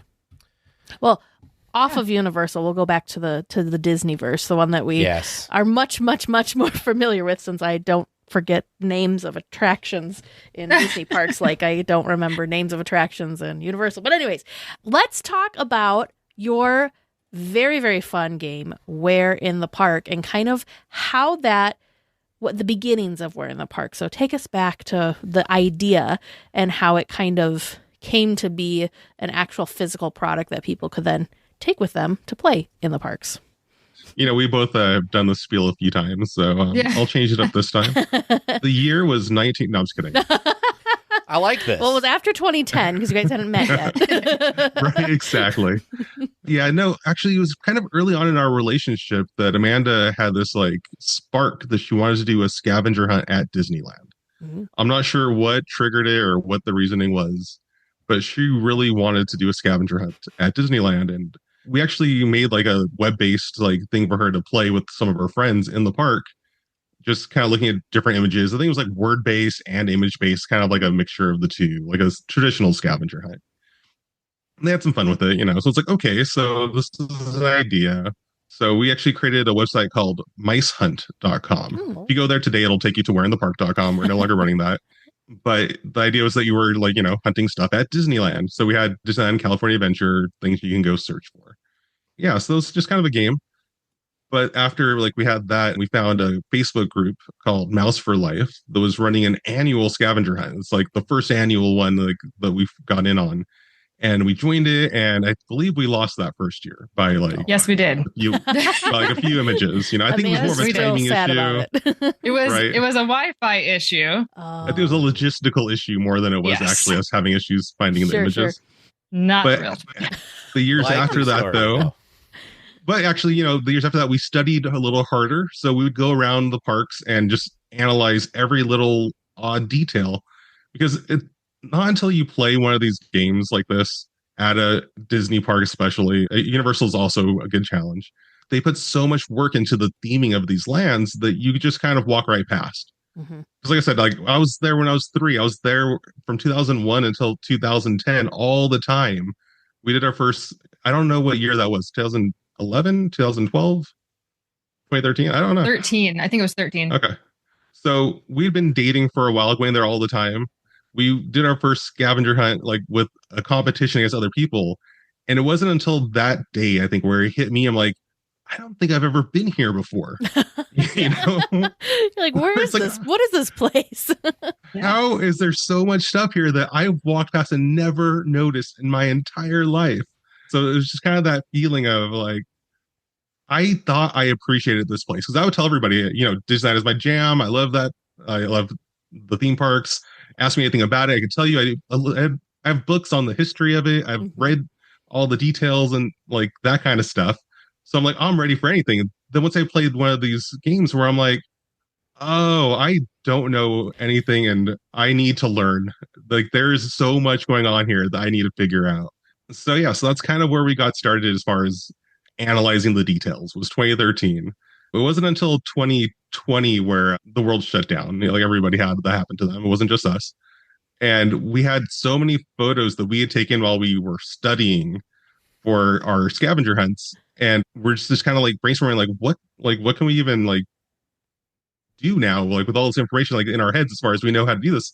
Because on Mousetrap, they're like, hey, with like the parks down, so we can't have a scavenger hunt. I think last one we won was actually in 2020. It was like either February or March. It was like right before everything shut down. We won the last one. We won 6 of the 8, by the way. I started with us losing, but we ended up, our studying did pay off.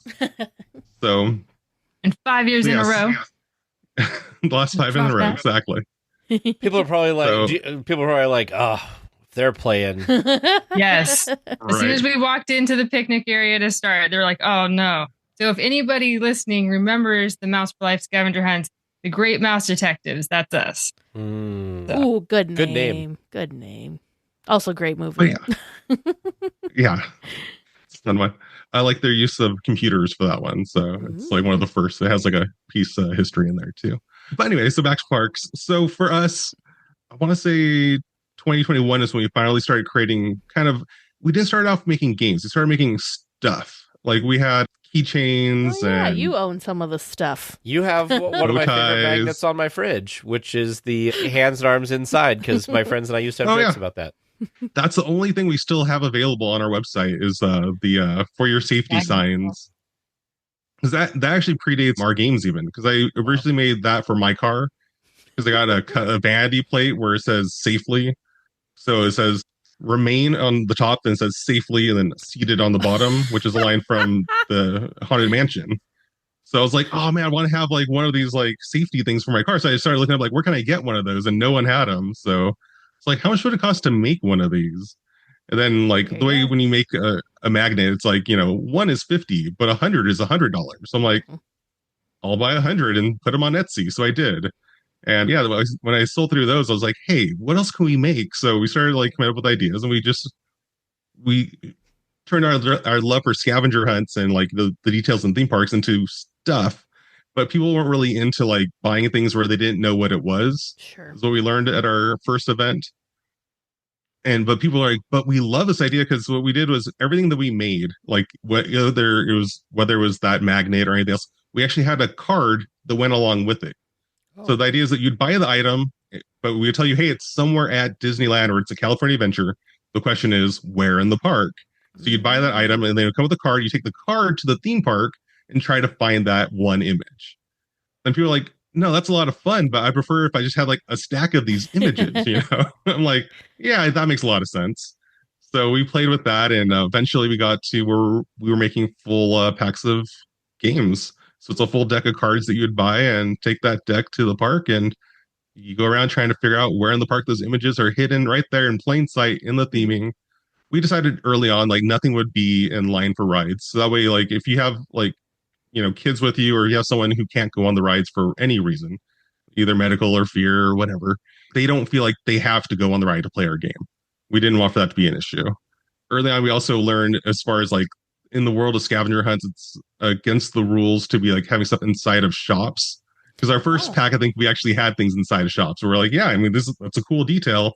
I think that'd make a really fun sticker, So we were making the sticker, making the card. So we put it into the pack, and then people were all like, no, that's not how these games usually work. So we're like, you know what? You're right. So we have it now with all of our games. We've updated them, and all of the 20 plus parks that we have games for.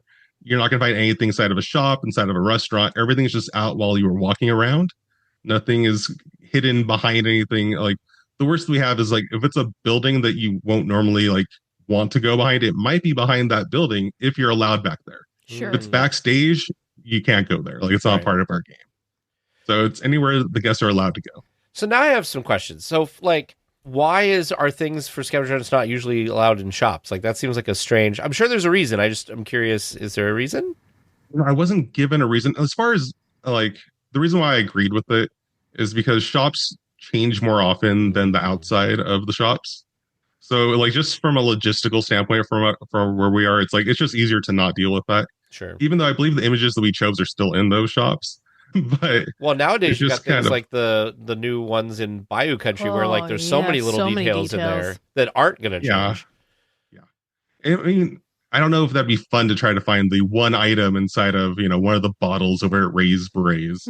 You say this, but there are people that are nuts like that. There you go. You can do like a shop theme pack. Like, so then if people don't want to have to look for things in shops, you're like, this is all shops stuff. Well, that's what I was thinking about. Because there are tons of details in the shops. One of the things that I try to find to pass time, not being on my phone, is in queues. So part of me is like, maybe you should make like a queues version that people can like try to figure out, because like that's a time where people have nothing else to do other than sit on their phone or talk to people.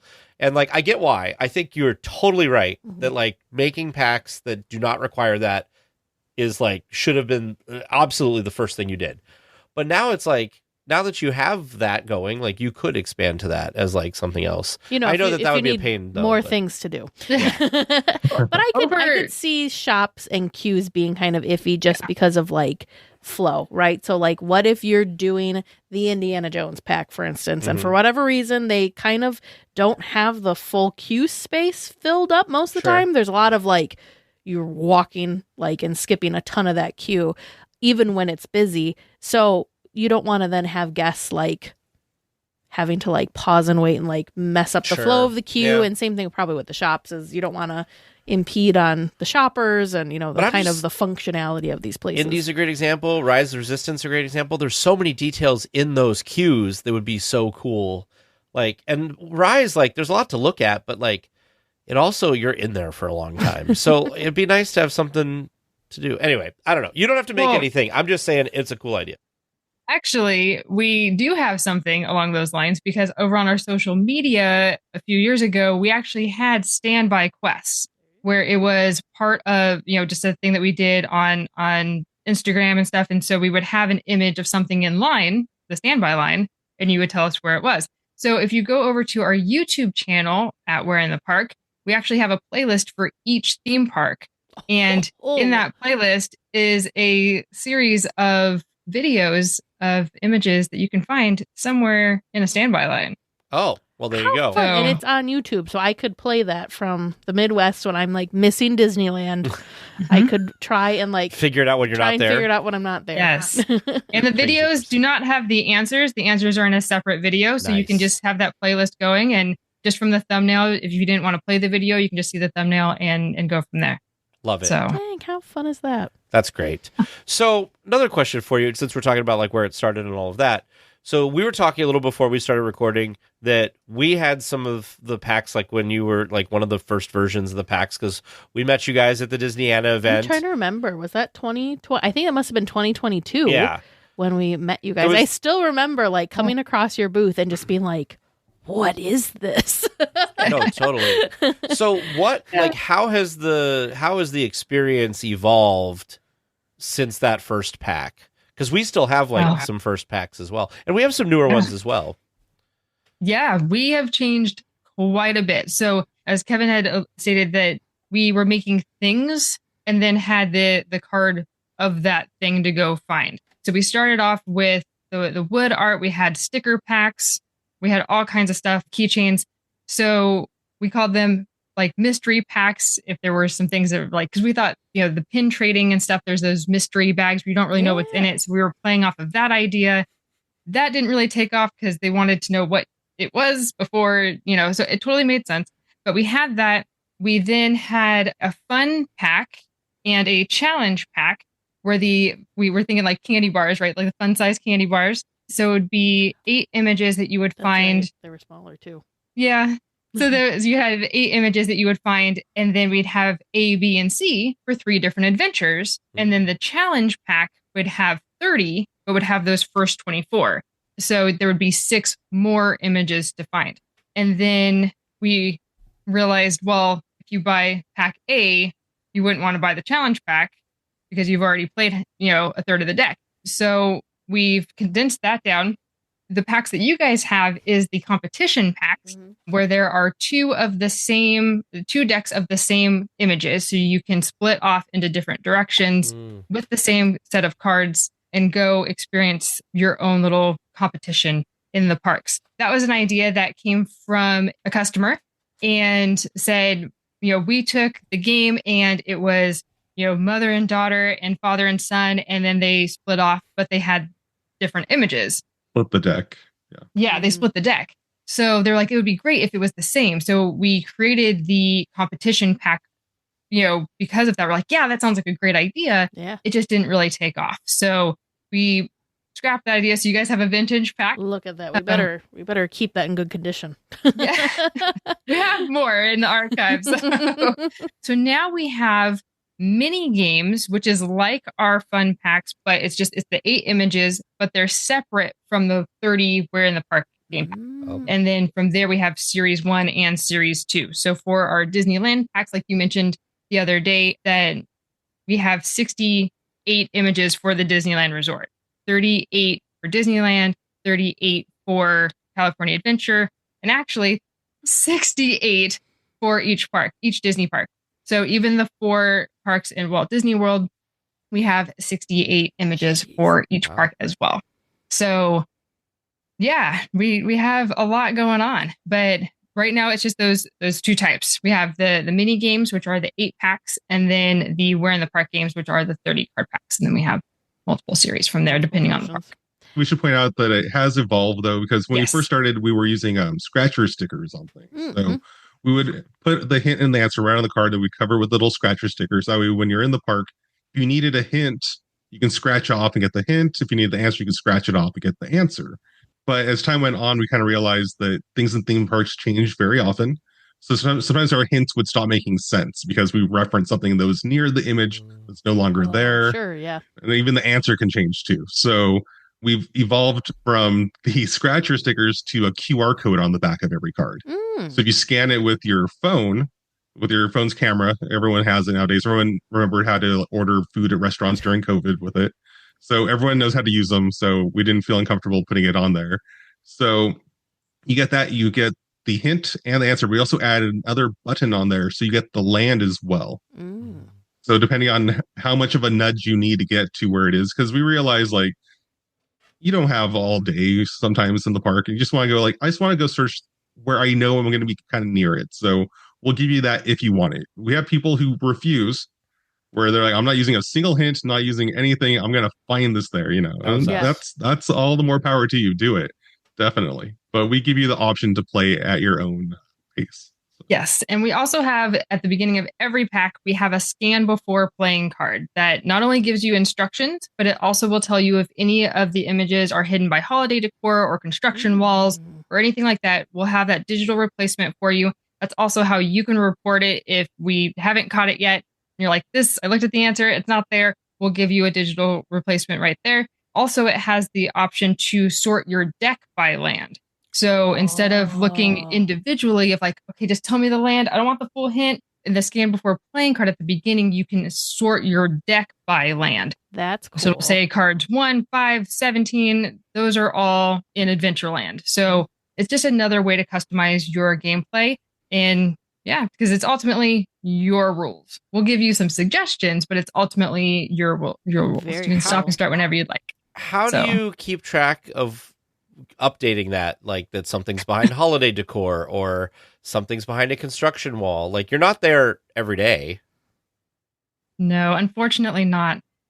But we do a lot of research. So we are watching YouTube videos of people who are at the parks doing reporting. We try and make friends with everybody who goes to these parks regularly. We call them our boots on the ground because you're right. We can't be everywhere at once. And so we have some friends in Florida. We have friends here who are like, hey, if you're going to a theme park, let us know if this is still there. So they'll have a pack either digitally or physically and can scope out the lay of the land, make sure everything's still working. Wow. Especially if things get updated with paint. That's also a possibility too. We do also go to the parks pretty often. So Yes. we are there. We are checking on our cards every time. So yeah, it's the way we experience theme parks now is to verify our images are still there. We rarely go on rides. We're always walking around the parks confirming images. So with that, we know obviously that you're both big Disneyland fans since, again, that's where you met. But how often are you also visiting some? Because how many different parks did you say there are now? 20? I mean, we have 21 codes, but that's only because we also created one for Give Kids World Village, which is over in Kissimmee, Florida. That's only for the people who are staying there, if you guys know what that is. Yeah. So I think we have at least 19 that we actually have like printed packs for. I think our 20th is our Downtown Disney pack. Oh, sure. It's the digital one available on our website now. So how often are you park, visiting all of these parks? For Disney, we're there a few times a month. Yeah. For some of the other parks, not as often. For Florida, we've been going once a year. Okay, yeah. And we've just gone through all the parks back to back, which is definitely a lot of exercise. Going through, because we have not just Disney World and not just Universal. We also have SeaWorld and Busch Gardens over in Tampa. We went to Legoland last year. We just haven't created the game yet. That's wild. We have game packs for all of the theme parks in California, except for Discovery Kingdom. We're working on it. We have the photos. We just haven't. We have the photos. Yeah. Just haven't printed yet. But yeah, all the other ones in California we have. And we also have Enchanted Forest up in Oregon. That's one that we don't sell on our website. That is exclusive for them. So they sell it on their website and in their gift shops. Oh, so how cool is that's that? Cool. I've been there. We went on a road trip. We need to give a shout out to one of our listeners, Deanne, because she lives up there. She actually worked at Enchanted Forest when I don't know if it was like right out of high school or in college or something, but there's a special place in her heart for Enchanted Forest. It's a super cool place. Like, I hope you'll... I was gonna say, I think she introduced you. You went to Enchanted Forest with Deanne. We did. Yep. And they just had their opening soon. Just last week. There you go. So when you're at these parks, I think, I don't know if it'd be easier or harder for when you're at the Disney parks, but how do you go about choosing what things and what images would be like, ooh, that'd make a great card, or like we should include that, but maybe not this one because, like, again, I'm thinking Disney parks. There's so many details, so I would think it'd be hard to choose. I'm not good at choosing, so I think it'd be hard to choose which ones to include. So, can you kind of talk about that process? Well, we start off by not choosing. We start off by taking photos of literally everything. Okay, yeah. I think that's kind of what we like. When we first started, I think we were like, oh, these things over here would be awesome, put it on an item. It came down to like, no, anything that can be uniquely like just in this one spot, it have one hint that will take you just to this one area. That is going to be an image that we are going to take. So we take all the photos. We have thousands of photos. Okay, now how do you remember what things what after you take the photo? As far as making the games, right? That's the thing, is that we try to have it where each game pack is spread out throughout the entire park. So I'll have the map up on my Photoshop, and I'll be dragging the images in based on like where they are on that map to make sure that everything is spread out, and that once you number them, because when we give them to you, the numbers actually, it's a kind of a challenge mode. It's shuffled. It's not in number order of like the order that you're going to see it in. Sure, yeah. It's just a random shuffle. The number is there in case we need to replace it. It'll tell you on the scan before playing card, hey, card number 13 is replaced. That's why the card is numbered. It's not there to give you a hint. It's just there to be the number on there. But usually card like 1 to 2, they are not going to be near each other. You're going to be on opposite sides of the park. So if you try to play, we actually went to SeaWorld last weekend, I think, where we tried to do this funny idea that Amanda had to walk from one card to the next if you were doing them in number order. And when I chose it on on Photoshop, it didn't seem that bad. Yeah. We got through half the deck. We got through 15 images, and it was 2 hours later. Yeah. And we knew where every just over an hour. Yeah. Okay. Yeah, and you didn't have to look. Yeah. It was back and forth, back and forth, back and forth. Wow. Across the parks. It was so much walking. Yeah, my feet were killing me. I'm like, I don't think I can keep going. Well, Kevin, you did it to yourself by numbering them that way. Yeah, so I'm working on an easier walk version. Like we were saying, we did add, because we didn't originally have the section with the scan before playing card where you can like break it down by the land. That's really cool. Yes. Yeah. So now when you play the digital game, so if with Downtown Disney, when you open it up, it's going to be on challenge mode. So it says sort challenge. That's our default mode. But next to that is the word easy. So if you tap that, it switches so all the images are grouped together in the way that they are going to appear as you're walking. So it's just kind of depends on how you want to take it. So if you want to just scroll through and have it where hey, I made it to image 4, but I haven't found image 3, it's going to be behind you. So that's kind of the way we're going to try to design these going forward. Yeah. So that way you can have these if you want it. How long, now that you've gone through the process, I just have even more how long does it take to go from it takes forever, I'm sure, to collect all the images, and then you have to plop them all on your map so you know where they are, so you don't forget, oh shoot, where was that one specific sign? And then then kind of map it out to fit. Well, and the hints and the hints and all. How long does it roughly from beginning to finished product? How long does that take? So there's a reason why there's still 20 other theme parks that we have not that we've taken pictures for, but we haven't done yet, because it is quite the process. Because like Kevin said, when we go to the theme parks, we are taking thousands of pictures, and sometimes depending on the location of the park, we're only there for that one day. And so we come back home, typically Kevin will take the close-up pictures, make sure that they're in focus, right how they need to be with the lighting and everything. And I'm behind him taking video. So I will take a panoramic video of and maybe say where we are, because sometimes it's not obvious where we are. Sure, yeah. There's just landscaping. So I'm right there vocalizing where we are. We've gotten better about taking wider shots so we know where we are.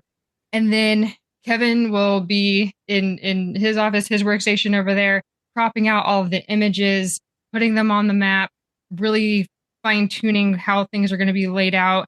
And once we have the set 30 or 8, depending on the pack we're making, we then have them in a folder. And I will be in this room, and we'll start with the hints and answers. So I start with the answers first because that's a known. We know what that is. And then from the verbiage of this wind chime can be found at blah, blah, blah. Yeah. Then words start coming up of like, okay, well, how would I get you to that spot?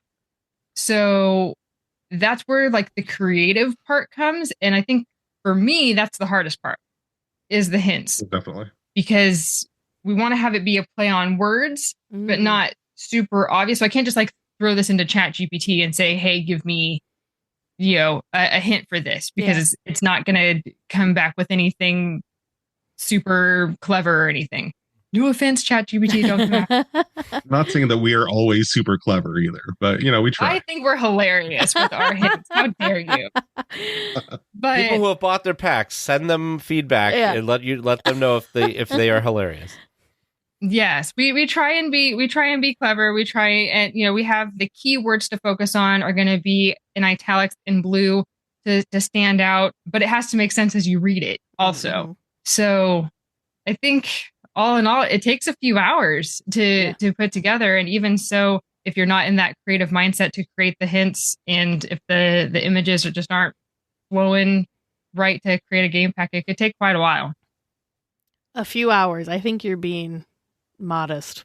It sounds to me like this could take 20 months. to 72 hours. Yeah. 20 to 72. Jeez. I just feel like this could be months, like to gather all the is a long images, time. sort through all the images. And it's probably even worse than you're Impressive. imagining, because like people, like when I'm sure it's happened when I've been gone and you've had guests on hosting, and like when you were gone and I had like Olivia, like someone else seeing That's the true. back end, they're like, I didn't realize that. It's like just something we know about, right? Like the podcast. Like people are like, I didn't realize how much goes into before you even record, and then not to mention after you record it, because like you have to edit it and come up with a graphic and make the website. Like there's just a ton of work that you're listening to the easiest part of the whole process, and so like the idea of you packaging it up and mailing it to them is like literally the easiest part of the whole system. It's it's all of the pre-work and then keeping up with it. Yeah. It's nuts. That's like, it's one of those, I knew that obviously this took a lot of attention to detail and a lot of time, but hearing all that, I'm like, it's amazing that you have like half of what you have, because my gosh, because this isn't your full-time thing. This is just like your fun job. So that's the other thing. So it's like, how do you have so much time in your days? That's awesome. No other time. It's a labor of love. No, but then, we didn't even get into like we print them in a sheet of 9, and then there's 16 cuts per page. So that's what I've been working on, because we have an event coming up, and so it's printing front and back, and hopefully the printer works. And so we have, issues sometimes with the colors not being right because of the time of day, and we're at the mercy of the printer. But yeah, it is a labor of love, but it's been so much fun. It's been so rewarding and so fulfilling. And just hearing the feedback from our customers who play we call them our seekers that play our games, and just say what an amazing experience that they had. We always ask like what your favorite image was, like what was the hardest to find, and just hearing all those stories of, how they were able to experience more of the park, see more of the park they never thought they would even pick up on, or even how it's just changed the relationship that they have with their loved ones, being able to experience the park with their son, who normally isn't very expressive, hearing their stories of like, he absolutely loved this, and was it just, we did that, and it warms my heart each and every time. Well, we have so much more to talk to with Amanda and Kevin and Where in the Park. So join us next week where we finish our conversation with them. Well, way back in episodes 222 and more recently in episode 338, we spoke with Debbie and Steve with Designer Park Company about their rope drop, Park View, and single rider bags and more that we use and love. If you've been wanting to get one of these Park Grower bags for yourself, great accompaniment to take you to the 70th if you're going to go for the 70th anniversary. You can use our promo code DLWeekly to get 10% off your purchase over at designerparkco.com. And wow, I feel like every time I go here, she's updated the website, and so there's more stuff on there now. They've got some suitcases and water bottles. They're like ears suitcase. I've been eyeing that up. Oh, for your ears? Yes, it's a little like hard case, mini suitcase to like store your ears. You can put other things in it too, but it's like carry on under the seat sized item approved. Yeah, and it's got like, there's a little red mini bow with white polka dots on the front. It's very, very cute. And it's hard-sided to keep your ears protected. Yeah. For obvious reasons, I've been very tempted by that. But there's also like backpack covers, and they've got different pouches that you can organize your bags with, and all sorts of different stuff. There's little bracelets, there's little star pins, there's Can we talk just clips. about how creative Debbie and Steve are at coming up? Like, she is a fountain of ideas. Mm-hmm. And so definitely go check them out. designerpartco.com. Promo code DLWeekly to get 10% off. Oh, she's got so much stuff. I gotta stop looking at it. Woo! Welcome back to Trivia Land, Chef. My name Raymond, and I hope them answers are bigger and better than this here back porch I got attached to me. Don't you know Evangeline and I wish y'all the best of luck. Welcome back to Trivia Land, where we are going to find out the answers to tonight's questions and see how Tag and Teresa did. And just as importantly, how did you do listening at home or in your car or at work or wherever you listen? Hopefully better than us. I hope. Yeah, I hope better than us. Well, let's get right to it, shall we? Your first listener-submitted question from listener Ayla T. How many audio animatronics are on the Pirates of the Caribbean ride, including animals and people? Tag said 146, and Teresa said 106. The correct answer that I was looking for, with 75 pirates and villagers and 53 animals and birds, 128. So you were close to almost the middle. Because you said 126. I was like, watch, it's going to be 126. Yeah, look at that. Too funny. Your second listener-submitted question from listener Michael N. From 1959 to 1967, Disneyland had live actors at the 20,000 Leagues Under the Sea attraction.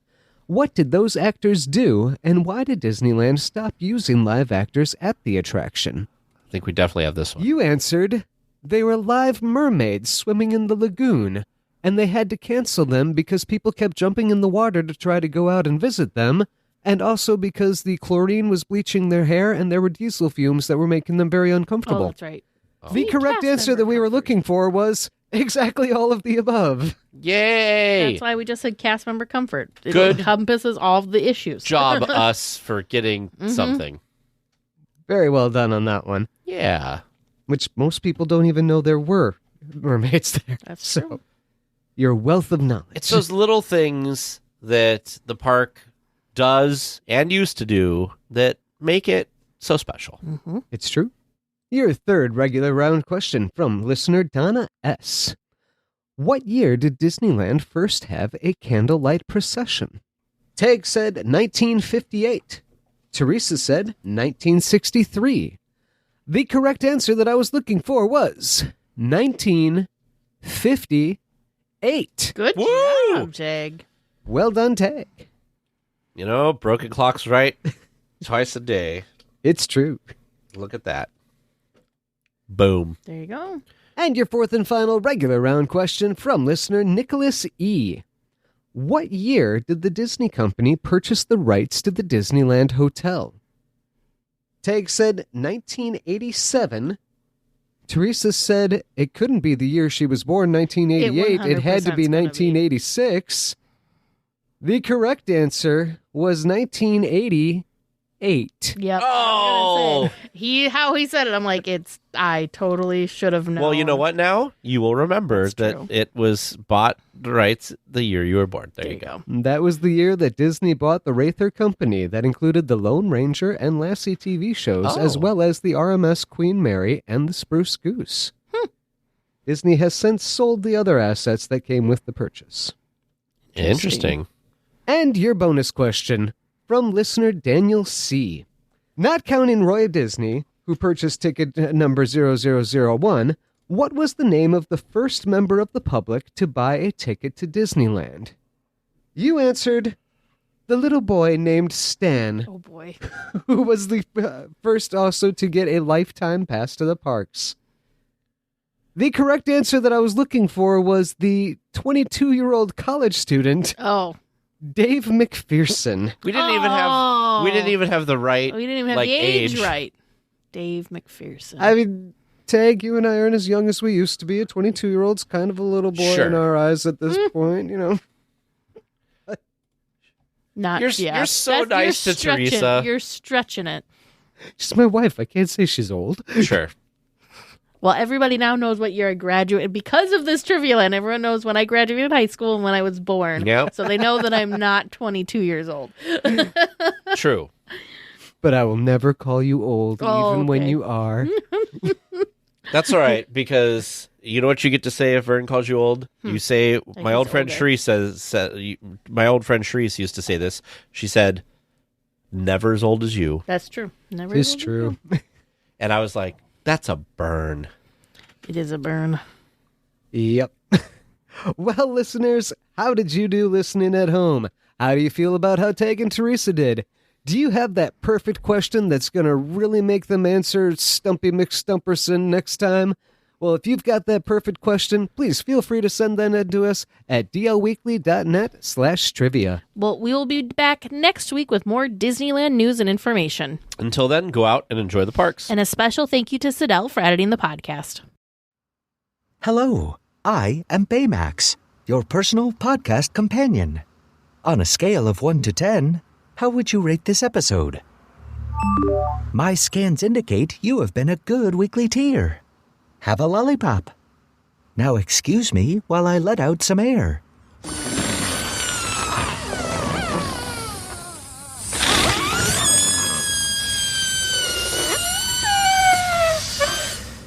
Goodbye.